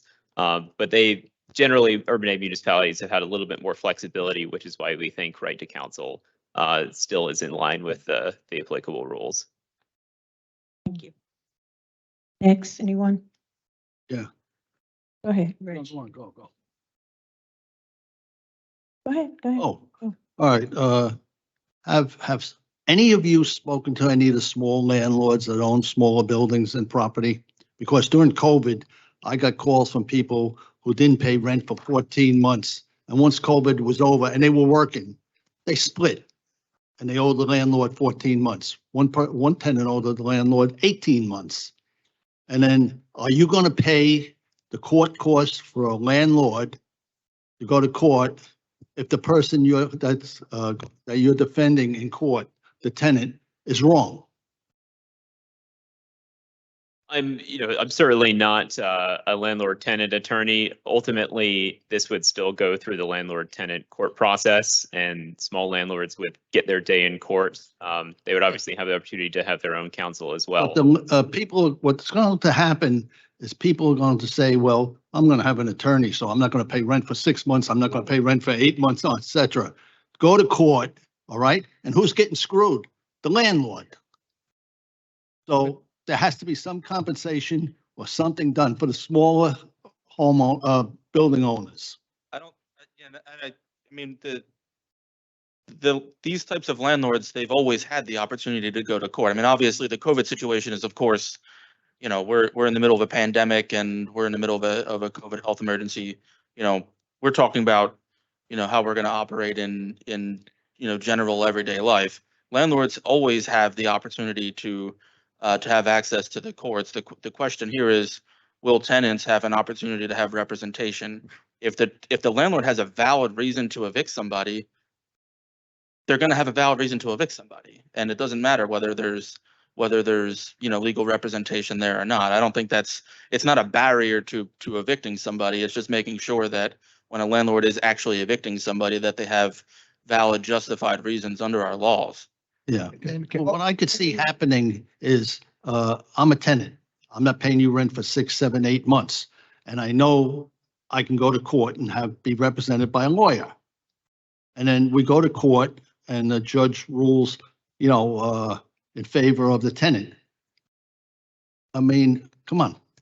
I'm in favor of this here, but I think some changes have to be made to protect the landlord. And, you know, if you're going to pay expenses, but this is going to open up Pandora's box. It's, I had wait, go ahead. I had two questions, and one of them was similar to what Rich was saying in regards to the small property owners. So if a tenant is making under 65,000, which is about, you know, the median income, 80% of the median income, right? Then, and they should get right to counsel because they can't afford it. What makes you think that a landlord that's making 65 or less can afford an attorney? Like, shouldn't we provide representation for both? I think, Let them answer. Let them answer. I think the issue is, of course, the COA funding has to be used for people making less than 80% AMI. I don't know if it would be completely against the rules to have, if A landlord. right, came to and asked for legal consultation. I don't know if that would be against the rules entirely. Okay, because right now we just have tenant in here, so I just want to know if it can go the same way for both people. Like if one can't afford it, the other can't afford it. And then I guess my other question is related, and let me know if I'm merging these two issues, but each week that we have a council meeting, Portside comes and there are people asking for this right to counsel. How does this help the residents of Portside, right? Because if we're saying that, you know, based on the average median income, which is about 81,000 in the city, which means the person should be making 80% of that is about 65,000. A 1-bedroom at Portside is over $3,000. A 2-bedroom is over $4,600. So the people that are at Portside are making under 65,000 a year. How is this helping them? Not saying we don't need to help the people that it is helping, but how is the two related? How is this going to benefit people at Portside? Well, the way the ordinance is currently written is that the right to counsel, yes, is limited to people making less than 80% AMI. However, the ordinance is written so that the right to counsel office, because the funding is what is limited. If the right to counsel office could find other sources of funding, they are permitted to serve people outside of that income bracket. Now, Newark, for example, uses grants they receive from state and other sort of nonprofit organizations. I think it's Louisville, Kentucky uses a significant number of HUD grants. If those sources of funding were provided to the council office, then they would be released from that restriction, basically. So if, go ahead. Yeah, just jump in a couple of things, just to Councilman Boggiano's questions about the landlord tenants. I think the way to think about it is it's trying to create an equal playing field. And obviously, there's always going to be tenants that abuse the system, landlords that abuse the system. But if you look nationally, you've got 80% of landlords with an attorney and less than 5% of tenants. So that's obviously not the level playing field that we want in our kind of judicial processes. There are ways to potentially use funds to help landlords. That 80% of funds that the lawyers from Fair Share were referencing, those funds would be determined by a spending plan that would be developed if the council approves the development fee ordinance by the Affordable Housing Trust Fund and committee, the Affordable Housing Trust Fund committee and the administration. And you, in theory, could do programs that say help landlords with major capital repairs. And I know Fair Share has some examples of cities that have done that. So you do have the ability to do that and make sure that people are benefiting. And then to the councilman's question about the helping Portside, right now, because of the way that the development fees by law, we don't have a flexibility there. So we don't have that ability to be able to shift. Obviously, there may be some residents at Portside that qualify based on their income, but we can't guarantee.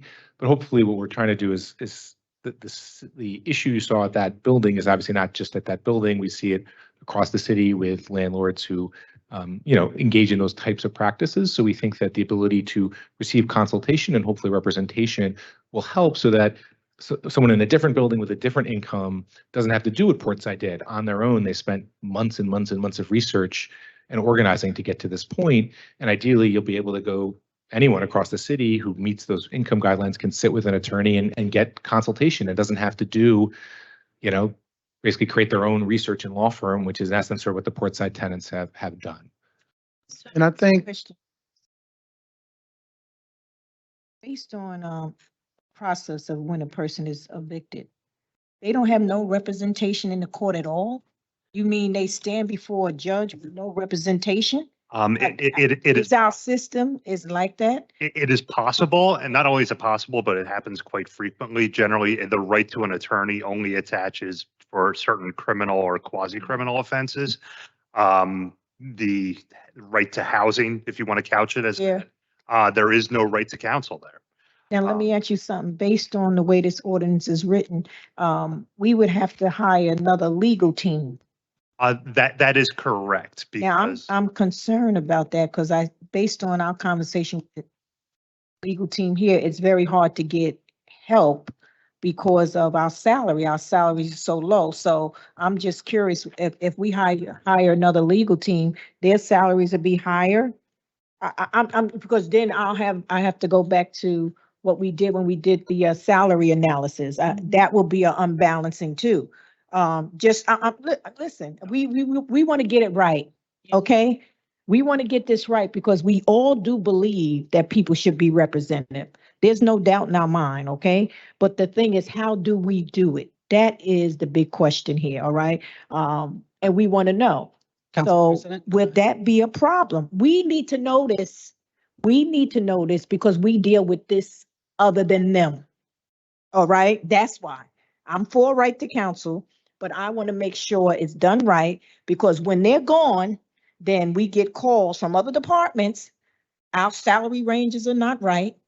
This is not done. So if we're going to do this right to counsel, let's do it in such a way that it fits Jersey City. All the other towns that have it, that's fine. But I can see right now, if they have this, what was given to us basically in the beginning, it doesn't all work for us. But we want to amend it. We want to adjust it because we do believe in it.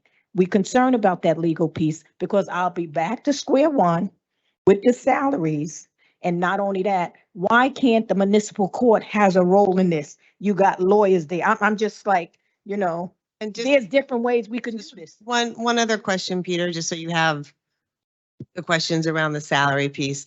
Aren't our division director salaries set by ordinance and aren't some of our salaries set by ordinance? So even if we wanted to increase, we would also have to do an ordinance increase to adjust those salaries. I think director salaries and certain other salaries are set by ordinance. I believe some division directors are set by ordinance. Others are just by policy. Okay. I can double check that and get that back to you. Obviously, Council President, as to your question, I think pay equity principles would dictate that you want to make sure that people of similar duties are paid and similar experience, skill sets, et cetera, are paid similarly. So we would probably, if and when the council adopts this and this office is created, we would want to work to make sure that people who perform similar roles in different departments are in the same pay range and pay band. And that's something that we're mandated to do under state pay act. Yeah, but we still got the problem. Council President, could I interject? Go ahead. Go ahead, Councilwoman. Oh, just want to piggyback off of a few things. I think the income threshold, we do already have agencies in the greater area that service low-income residents. What we don't have is someone that fits the middle.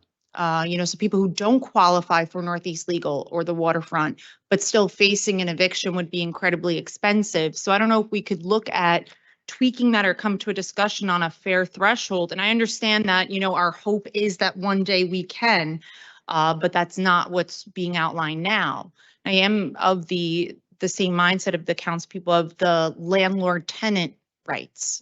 I understand that tenants face a great more deal of issues and do not have access to representation like landlords. But I would have to assume a lot of the city is still the landlord of the 1, 2 family, 3 family home across Greenville and the Heights, that losing, a few months of rent could be foreclosure on their home. So this agency really should be designed to provide access that makes sure it's fair and equitable for all. And I think that you can use these funds to partner with agencies like Northeast Legal, Waterfront, and a lot more that could have mediation and educational services. The cities that you referenced on having fewer evictions had more mediation services, which save people from losing their homes and their apartments. But that's what the success was on both sides, bringing those parties together. And I think that I agree with the staffing. You're not going to be able, with the vacancies in the law department, going to attract lawyers. So we need to have paralegals and students and legal advocates that are, again, already do these services with low-income residents, but not the middle-income residents, not the person that on paper sounds like they make a lot, but after union dues and health insurance and the cost of living here, do not qualify. So it's some of my 2 cents there. So I do just want to speak to the point with consultation and representation. There is quite possible that if someone is facing eviction and the attorneys see that they're dead wrong, that the case will not proceed to the next level, right? Well, absolutely. Again, like they have a right to consultation, Yes. but the director of the division will determine who gets full representation. If someone doesn't have a case, or if it seems very flimsy, or they're in the dead wrong, the director has to determine that those cases which are the most priority are the ones people that need the most help, that have the most solid cases. So yes, if it's very flimsy, if the director will determine those things and decide, that case, he can give you the advice. You don't have a case. They can say that to them straight up. You don't have a case. But what's the criteria? Because Portside disagree with the director today. And then I'm just saying. So setting up discriminatory lawsuits against the city because Correct. you're representing some people, not others. So I think what we're getting at here is that it's and I know you want to have flexibility as we're building this, but it's just a little bit more clear criteria is like what some of us are looking for. Right. The current ordinance lays out that the director would have to provide the council with those criteria, and the council would have to approve it by resolution. Basically, the director says, this is my categories, this is who gets in, this is exactly how it would, this is my criteria of who meets the standard, who doesn't, present it to the council can review, amend if they so wish, and that will happen each year. So if in 2026, you see cases that you're like, well, why didn't you provide these people with service? You can go tell the director that, and the director can amend their categories. So Peter, let me ask you something, because we have a tenant and landlord. That's because, we dealing with Portside, and those people, they have their concerns. And so even based on what Isaac is saying, they still can turn around and sue us. Am I correct? Because what's in this ordinance, it has to be a legal person. Now, I'm concerned with us just having it in-house personally.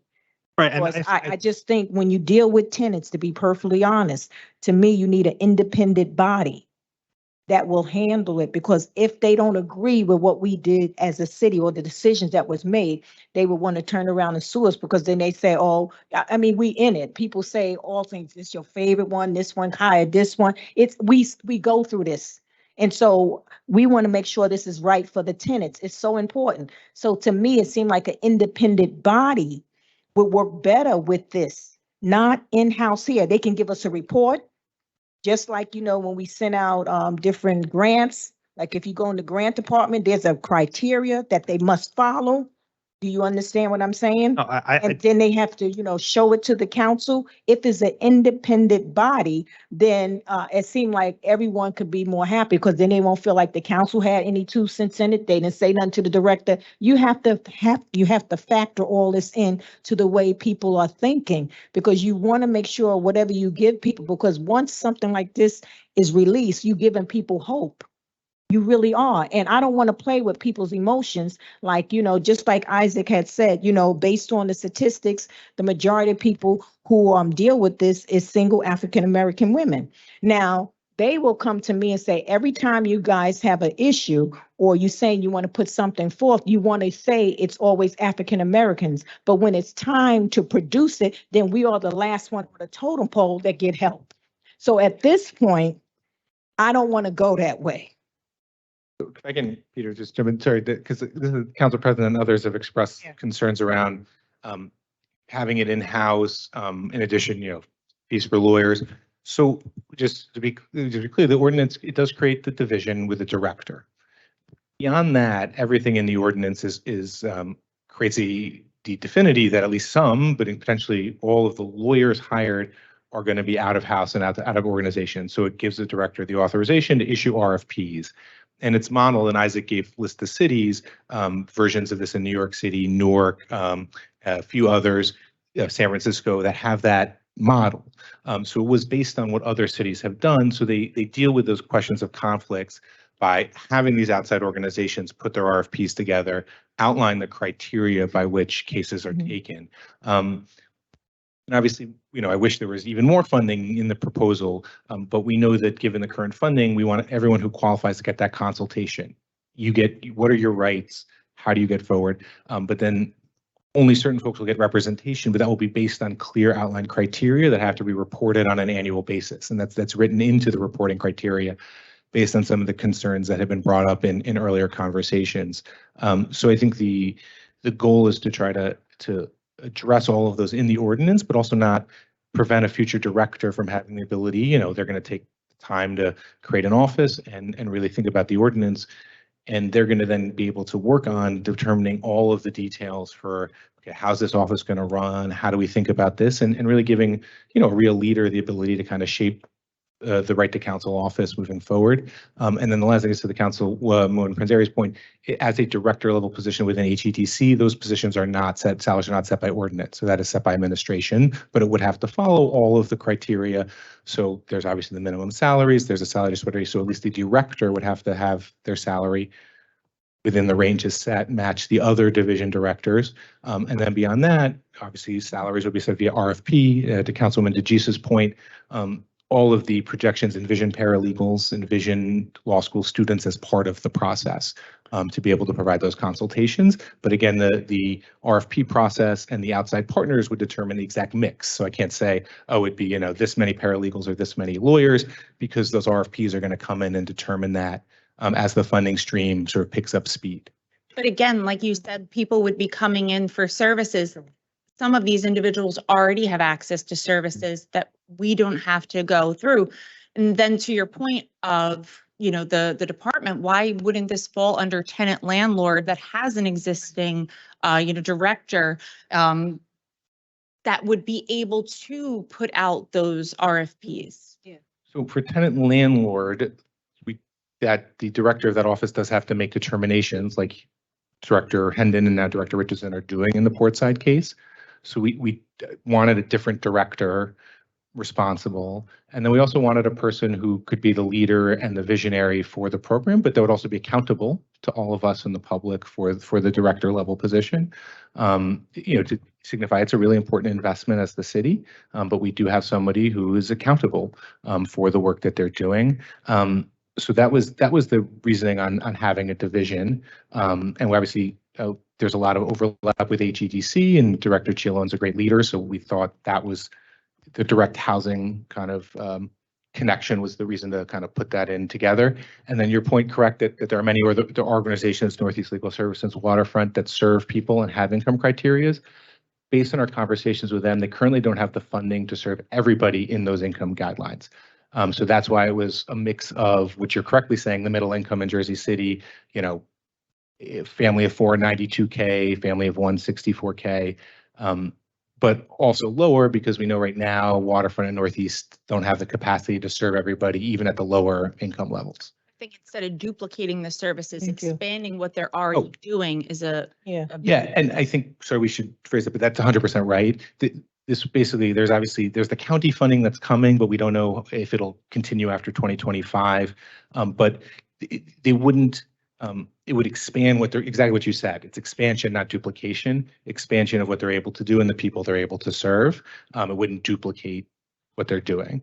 And then we are going to, if it's the will of the council, to put in specifically requests for consultation and mediation. We're happy to do that, but I don't want to move forward at that. That is a fuller conversation, and I know the other folks have been working on it. So have a discussion on what the right approach on that front is. So why couldn't we just put this, and now I just want to get clarity, director won't have no type of legal background at all in this here, in this, what you're proposing, because you're saying the director, the qualification, they must be a tenant and landlord lawyer? They must be a lawyer with tenant landlord experience. There is no direct qualification of a tenant landlord lawyer. So, Okay. so like, Well, there's some out there. well, no, there are, but I mean, there's no Okay, because I know I had conversations. There's some out here. yes. So they would have to be someone who is a lawyer in New Jersey with tenant landlord experience. Okay, so now my concern is, why can't we just put them under the law department? The only reason why is because we have a law department. Why can't you just assign someone like we assign everything else? To be A perfectly lot of the honest. difficulty there is if they serve under the law department, obviously my mandate, my client is the city, the people who work for me, their client. Oh, that's the difference. Right. We owe a duty to the city to represent the city, to advise and counsel. And so what are we doing when we hire that other person? They won't represent us in no way if something go wrong. They We would have to be- go out. The model here is that they would be advocates for the See? tenants. And, I think we can look at it philosophically. 70 years ago, when the right to counsel on criminal offenses was created, there was no concept of a government lawyer representing a private citizen, which now that seems second nature with public defenders. I think the concept here, and I don't want to step out of my lane here, the concept here is similar, looking at housing as a human right in the way that representation in a criminal proceeding is now seen as a right. But we have our challenges of where it's located. Okay, think- because just based on what you say, you represent the city. Yeah. So we're hiring another department to represent the residents, correct? And if they don't agree with what the city says, who's suing who? I think you. No, I mean, these are questions that you, I understand completely. I'm quite sure when y'all in your office, those are conversations that have to take place, because like I said, we want to get it right. So that's why the conversation is out here. We're not trying to be funny or anything like that, or, we're not. We're really trying to get this right, because I do believe people should be represented. It's just, how can we do it the right way? Because in the long run, if they don't agree, we have a situation now where they don't agree with the director. We can specifically get the policies. We can get the policies from all the other municipalities and how they've addressed that. And that they have that model that's similar to what's proposed here of a city office, like a public defender's office. We have a municipal public defender's office today. So we would find out, but obviously they represent the defendants. They don't represent the city, but they pay payment to the city as well as our state public defenders, employees of the state. But we can get the specific policies from all the other municipalities on how they address, legal conflict between these different. I think it could be helpful to look at it. So the state of New Jersey, for instance, you have an attorney general who's responsible for the enforcement of laws. Then you have a completely separate office of the public defender with a public defender who runs the office statewide. does not answer to the Attorney General because you can't have the same person enforcing the laws then assigning people to represent people who are trying to defend themselves against the enforcement of those laws. It's an inherent conflict. Yeah, so. I go think ahead. this is the right time to raise this question because I know we're trying to consider two separate ordinances Mhm. and they're already sort of blending I've been in one right yeah. now, but to kind of try and parse this out.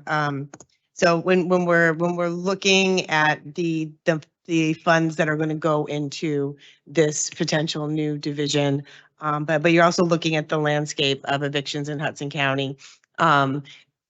When it comes to evictions for tenants who can't pay, for example, they lost their job, they've been out of work 6 months, they're now gainfully employed, they're trying to create a payment plan with their landlord. Instead of putting money into administrative fees to hire X number of lawyers and paralegals, we send it out to organizations that are doing the work more efficiently. Would it make more sense then to reallocate some of that funding into how we had during COVID where we had like tenant rental assistance. In that situation, it helps the tenant and the landlord. And maybe I'm misunderstanding a little bit this here, but I feel like until we kind of know that universe as well, this is a lot of money that could potentially help a lot of people.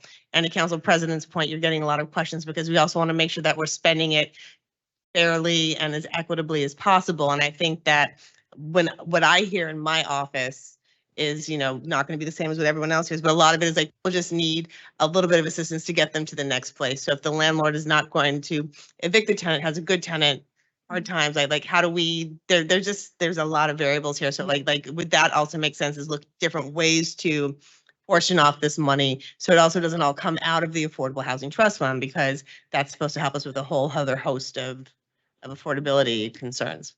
Well, like Josh said, there is the 80% of the funding that does, rental assistance could be something there. And of course, when you have the spending plan, our proposal is that this go for that. But the council will have full leeway with 80% of the funds. We're predicting maybe $15 million that, yes, you could put to rental assistance to make sure that, landlords can pay their taxes. If they need to repair parts of their buildings and they have low income tenants, they can do that as well. So yes, some of that funding, that is the council and the relevant director's discretion as to how that money could be used for those purposes. So Go ahead. I was going to say the 80% of the development fees that are collected, they're not going directly to the Affordable Housing Trust Fund, or can they be earmarked by the council to go towards certain line items, like what the councilwoman said, like rental assistance or helping landlords upkeep their house? Yeah, so the way that it'll be set up is all of the funds will go into the Affordable Housing Trust Fund. Of the total trust fund, you can use up to 20% on sort of an umbrella use of funds called administration. And in the statutes and the regulations, there are a number of different things that you can use those funds for. Affirmative marketing, preparation of your affordable housing plan, doing all kinds of administrative tasks related to housing. And that's where we're proposing the right to counsel funds be taken out of, is that 20%. Out of that 20%. The other out of that 20%. And I just want to be clear on that point. It only works if it comes out, in our opinion, it only works if it comes out of that 20%. The other 80%, you have all kinds of other things that you can and should do with it. The regulations have a 30% requirement on what's called affordability assistance. And so there are a number of different things you can do on that front. You can use it to build new affordable housing, buy land to then give to a nonprofit to build new affordable housing. You can use it on down payment assistance and a lot of other different things that could better the lives and help folks who are in need of housing. You could also use it for rehabilitation. So one of the ways, I know I've heard a number of you have expressed, well, what are some of the ways that we can help some of the landlords in town? Well, giving them some of these rehabilitation funds to try to rehab some of maybe the roof is going bad, or there's some other major system in the home that's or in the rental development that's having a problem. You can use these funds for those. So the funds are pretty malleable. The right to counsel must, I think, come out of the 80%. 20%. 20%. Yeah, that's Like 20%. So, thank you, sorry. So ahead. Sure.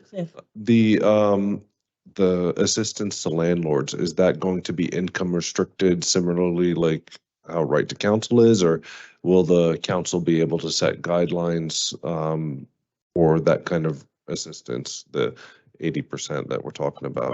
Are you speaking, so for instance, if we're talking about Rehab program. rehabbing, yeah, it would be rental homes that were that are occupied by low and moderate income households. And so if you have a tenant in there that's low and moderate income that's a low and moderate income household, AKA below 80% of AMI, you could use those funds to fund some major repairs. And that's one thing that I kind of want to make abundantly clear about what we're. So it's not based on what the landlord currently is making, it's based on No. the tenant. Based on the tenant. Yeah, it's based on the tenant. And that's an important thing that I want to stress and make sure that we're keeping in mind here is these are funds that you're in the case of non-residential development fees, I understand you already collected them because it's required by statute. The residential development fees you may collect, these are funds that you're collecting and will hold in trust. These are not funds that are really for the city. They're being held in trust for low and moderate income households. And that's one of the reasons that you see all these strings attached to how it's ultimately going to get spent. And so I just want to make it as clear as I can be about, there were some questions about, well, maybe we could use it for so-called middle income or workforce housing, whatever you want to say. I don't think the funds can be used for that because of these strings. I think it's a great idea to fund a broad-based right to counsel program if you have other funds to do it on a more uniform basis. I absolutely endorse that. But if we're using the affordable housing trust funds, I really do think it's important that they're focused on folks and families that are earning below 80% AMI. Thank you for that clarification. So based on this model and this criteria, there's no way to be universal with this. Not if you're going to, not to use the affordable housing trust funds. If you have another source of funds, Grants. maybe there's a grant available. I know that some people have talked about whether there's grant funding available, whether there's some other state funding or, Well, I some other guess what funds. we have to do is though, we can probably introduce it, but I think we probably gonna have to have a conversation. And Peter, remember we dealt with the rent control committee? The Yeah, reason why I'm saying that, because then we can advertise it and all the council could be there. Yeah, can I add one thing on that? Sorry, the law department called me today about an issue on the timing, but that actually might work with that. So do you guys want to kind of advise on that front? Is the timing? Just regarding the Planning board, yeah. Right, yes. We looked at the ordinance, the law department, and we believe that it probably, I would say in an abundance of caution, but we would recommend that because this does touch on development issues, that this would be referred to the planning board for approval. So if we Go to them first? Sorry? After introduction. So Wait, because I know one time we had a problem with that. That's why. The idea. Okay. Now. We could do that after introduction. Oh. Yes. It should have went to them in the beginning. Well, it could have, it didn't have to necessarily, but we can send it after. Peter, make sure, because I know before. I know with the we dealt IDO. with this issue. This has been an issue before, so That's right. please. Please get clarity here. As So When we did the do you guys want to add? in the add a quick- beginning, quick moment here? we have Matt Ward here. it's supposed to go to planning first, then back to us. Remember, we had the situation, Matt, with something we proposed with the Yeah, it can be introduced Okay. and be sent to council, so we would probably have, the second read would have to be on hold. Thank you. If you're referring it to planning board. And do we have to Let me ask you prepare? something. Sorry. I'm sorry. Let me ask you something. So when it goes to planning, it should be in the proper form, the way it's going to be presented back to us, correct? So then we will have time to have a meeting in between to make sure exactly what we want to present to you guys. Yes, that is, I just want to get clarity because I remember before. yeah, I think that has caused us some consternation. Yes. Correct. So can I ask the question then a slightly different way, if I may? Go ahead. So we have the ordinance. it's introduced and it goes to planning. And then in our conversation, there are additional amendments that need to be made. Do those amendments then go back to planning as well? I think it's only if it's a substantial change. If there are anything above ministerial changes, then yes, and all, they would need to go back to planning. So can I just add one thing? Sorry, because this came today and whatever. Came today. So the right to counsel ordinance, which has been the bulk of our conversation today, does not have to go to the planning board, according to what I learned today. Correct. So in terms of making those changes related to RFPs, related to the positioning of the division, any of those, the coverage, does it cover broader, landlords mediation? None of that has to go to the planning board. That's an ordinance that we as a council pass. And then the thing that goes there is the development fee ordinance, right? So yeah, item 3.1 or ordinance 23.029. 3.1, and obviously because we've dealt with the IZO, important. And I think, correct me if I'm wrong, Peter. So over something, there's nothing that says has to happen, but you're recommending we do it out of abundance of caution. Make sure that all the I's are dotted and T's are crossed. That's correct. And I think, once it goes through that process, then I think, as far as a legal matter, it's more robust. Right. And so that would give us time. So if the council agrees, what we could do is introduce on Wednesday, refer to the planning board, the development fee ordinance, and then pause second reading introductions until planning board has time to review. And then this council has time to further amend the right to counsel ordinance, which was the bulk of our conversation today. James, the 1 to 4 family has been pulled, right? And you gotta have some consideration for the small landlords, maybe buildings, 8, 9 family building, And yeah, the small landlord piece is that 80% that we were discussing in the use of the 80% of fees to how to help the small landlord. Yes. Peter, can we get I just wanted lawyer to, with since we brought up referral to planning board, I just wanted to bring up a couple more things. So in the ordinance for 3.1, it says July 1st is when a fee would be would go into effect, and that you must have an unappealable approval and final approval ahead of that date if you are to not be bound by that fee. So we just want to put everyone on notice that's out there listening, watching, paying attention, that that would mean that they would have to be on our next planning or zoning board agenda, which are already set. Right. Or they'd have to get a resolution memorialized by May 9th or May 11th to have an unappealable resolution or approval. Are there any other questions for city planning? No, we appreciate you, Matt, for letting us know. Appreciate it. Peter, can your department send out a RFP of some sort that we can find someone who's experienced with tenant and landlord? I just think at this point, we just need that because I could see right now going back and forth, you just finding this information out.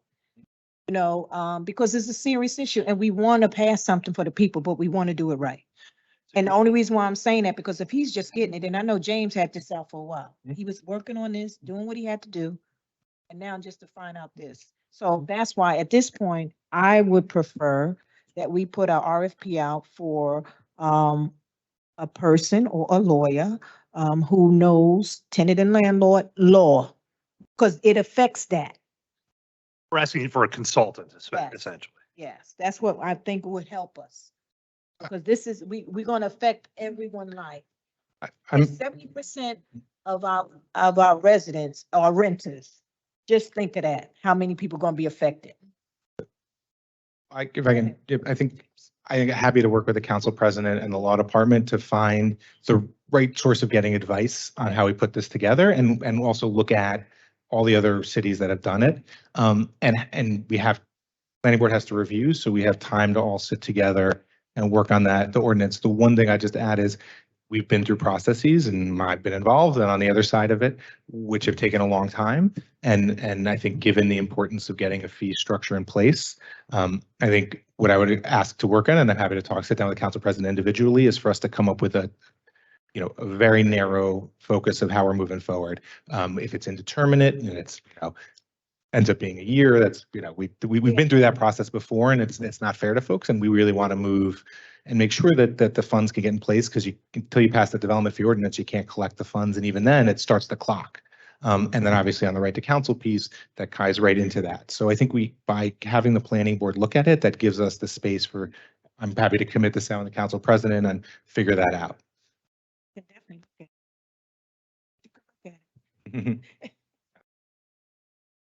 Okay, thank you. We appreciate it. Thank you. Madam Council President. Thank you. Go ahead, Sean. The top. So just to be clear, before I move forward, when we introduce these ordinances, the one that needs to go to the planning board is 3.123-029, correct? Yes, Mr. Gallagher. So that one will have to hold off on second reading, correct? Well, I think on both, Sean. Both of them. Okay. I'm going to work with the law department on coming up with a way to word that so that no one gets confused that it got introduced and we're not advertising it for second reading for the next council meeting. It'll be for a meeting to be determined. Right, we'll work with you on that. I think because part of the issue is it doesn't make sense to pass one without the other. So I think we'll need to be careful on the messaging and how we communicate that, and also what we prefer. Because my normal routine in the office is when we introduce an ordinance, they were going to be advertised in full, and they would be advertised for a second reading for the next meeting in April, which is not going to happen.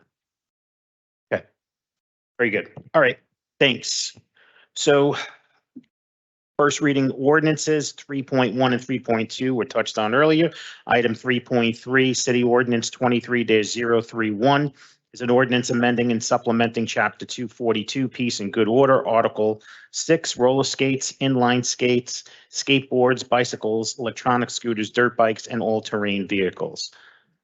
Council members, a brand new ordinance was added to the agenda because there were some amendments that were done prior to introduction. So you should have the most recent up on the screen. Item 3.4, City Ordinance 23-032 is a franchise ordinance granting permission to Overlook LLC, its successors and assigns, to make private improvements within the public right-of-way of Washburn Street and the public right-of-way of Oakland Avenue adjacent to Lot 1.01, Block 8203, on the official tax assessment map of the City of Jersey City to install and maintain heated sidewalks. We have our attorney here, Charles Harrington, representing the Overlook LLC. Yes, thank you. For the record, Charles Harrington, Conopoli, on behalf of the applicant. Really just here in the event that any council members have any questions, this is the petition and the application before you is so that the my client, the developer, can put in heated sidewalks. He's required to do new sidewalks as part of the development, and he would just like to add to that and have heated sidewalks so that I think it will help, in the future with snow removal and everything. That's Chuck, I spoke to you before about this. It's not taking away any parking. It's going to be done rapidly because the people at Washburn Street, Courthouse Place, are tired of all the construction over there. So please tell them to do it and get it done fast. Please, Chuck. That's their intent. All right. Thank you. And item 3.5 was touched on earlier. On to our second reading ordinances. Item 4.1, City Ordinance 23-019 is an ordinance. This is establishing the Jersey City Municipal Construction Board of Appeals. What happened last time? Was this pulled last time, or we pulled it? It was carried. It's carried to the state. This is not going over to the county, is it? That's what we got to vote on. Nothing should go over to the county. What Stay here in Jersey City. What were the updates though? There was a memo that was sent by the business administrator to all the council members that I forwarded earlier today. And I don't know if Peter would like to, not to put you on the spot, Peter. No, I mean, the memo that we had was in regards to a lot of the questions we received based on the last meeting. I don't know if everyone had a chance to read the memo or they have specific questions about it, but I'm happy to answer those questions if they do have them. Just gotta vote. Why should we turn anything over to the county? Why can't we straighten this out? It's like the 911, the parking authority, school crossing guards. Why can't we just in-house straighten these issues out? Well, I think going back to a lot of the earlier discussion, it comes down to the specifics of it. You know, it's hard to find people as it is. The county itself had trouble finding people. I think it was like 10 years ago, they made an exception where they actually put directors from different cities on the board because they had so much trouble finding people. So we're in the same situation, but we're even more condensed with a lot more construction. So it makes it very difficult. So I think the best way the city's looking forward to going forward with this is to turn over the county because they already have that makeup. They have that guaranteed makeup based on the resources they can pull from other cities and the professionals they can pull from the other cities. So it kind of bifurcates a lot of problems that we'd be having.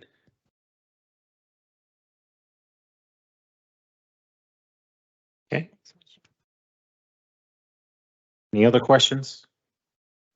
Okay, item 4.2, City Ordinance 23020 is an ordinance of the Municipal Council of the City of Jersey City adopting the 244 Bay Street redevelopment plan. And I believe we have some amendments that were attached to the second reading ordinance. Councilman Solomon? Yeah, the only amendment would, it allows right now for a roof deck, and that would make sure that closes by 10 PM. In there. And that's not a substantial change, is it, Corporation Council? No, that is not substantial. Thank you. Okay, items 4.3 through 4.5 were touched on earlier. Item 4.6, City Ordinance 23-028 is an ordinance naming the Berry Lane Park Amphitheater, the Harriet Tubman Amphitheater in honor of Harriet Tubman. Next, we have our speakers list, which on your agenda goes to 31 and is growing. Petitions and communications, items 6.1 through 6.33. Any questions or comments? Officer Communications 7.1 through 7.5. Any questions or comments? Reported Directors 8.1 through 8.6. Any questions or comments? And our claims, we have our meeting claims, and on to our resolutions. Sorry, I can't hear you. Rachel's here with the SID. Yes, that we're coming to that. Sorry. Dawn, can I just say something? I just had an answer to something about the Municipal Construction Board of Appeals. Years ago, we turned the homicide squad, the gambling squad, and other squads over to the county. And guess what? Who's suffering? The people of Jersey City, because they've done a lousy job in taking care of the city. And that's going to be something else with this. Nothing should be turned over to the county. We're the city of Jersey City. Should keep it the city of Jersey City. Okay. So Council President, since Rachel is here, we can defer right to 10.15, which is Resolution 23-257 is a resolution introducing and approving the 2023-2024 budget of the Historic Downtown Special Improvement District, directing the city clerk to publicly advertise the budget and schedule a public hearing, and directing the tax assessor to prepare an assessment roll of properties within the district based upon the budget. If anyone has any questions, Rachel is here to address. Questions?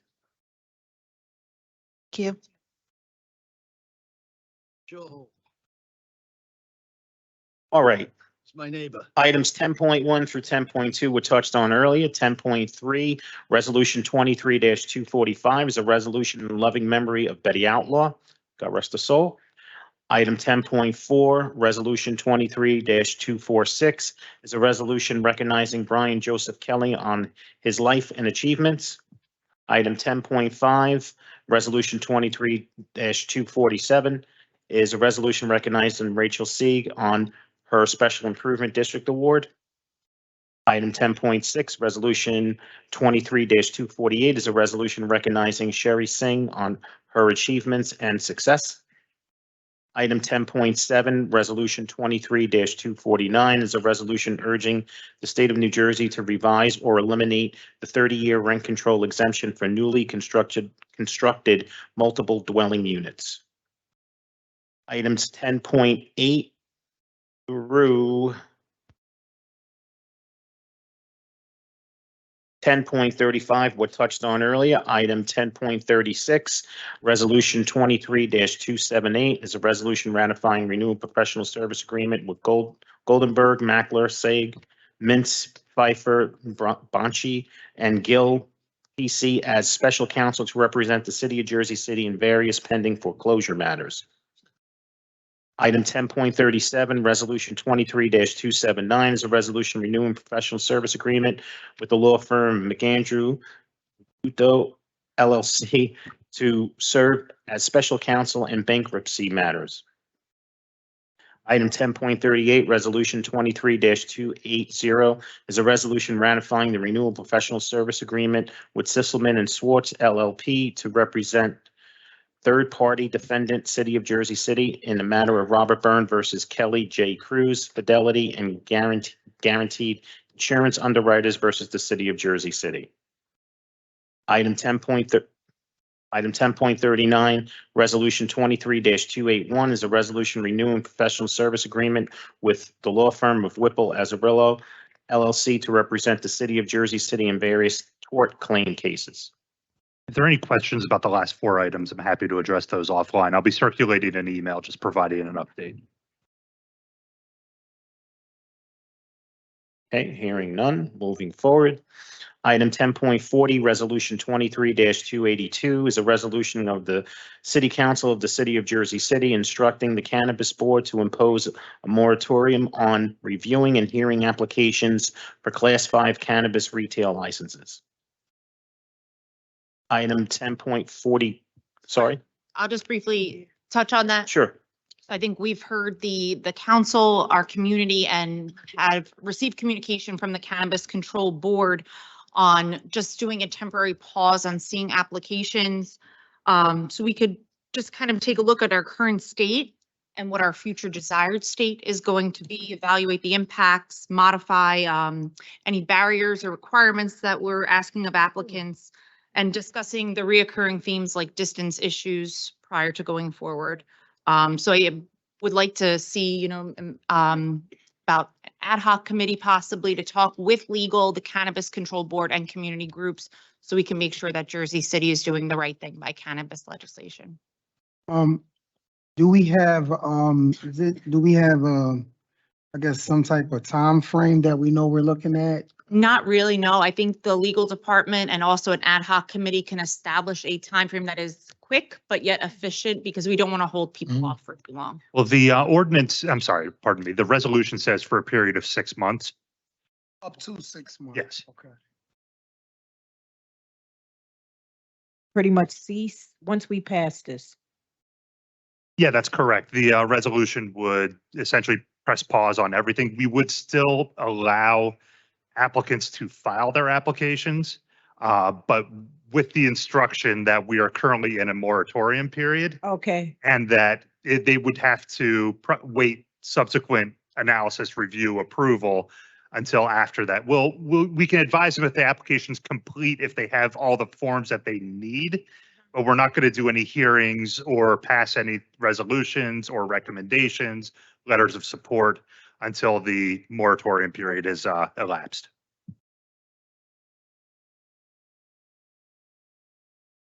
Okay, item 10.41, Resolution 23-283 is a resolution reappointing Elder P. Pinchnet as a alternate member of the Jersey City Rent Leveling Board.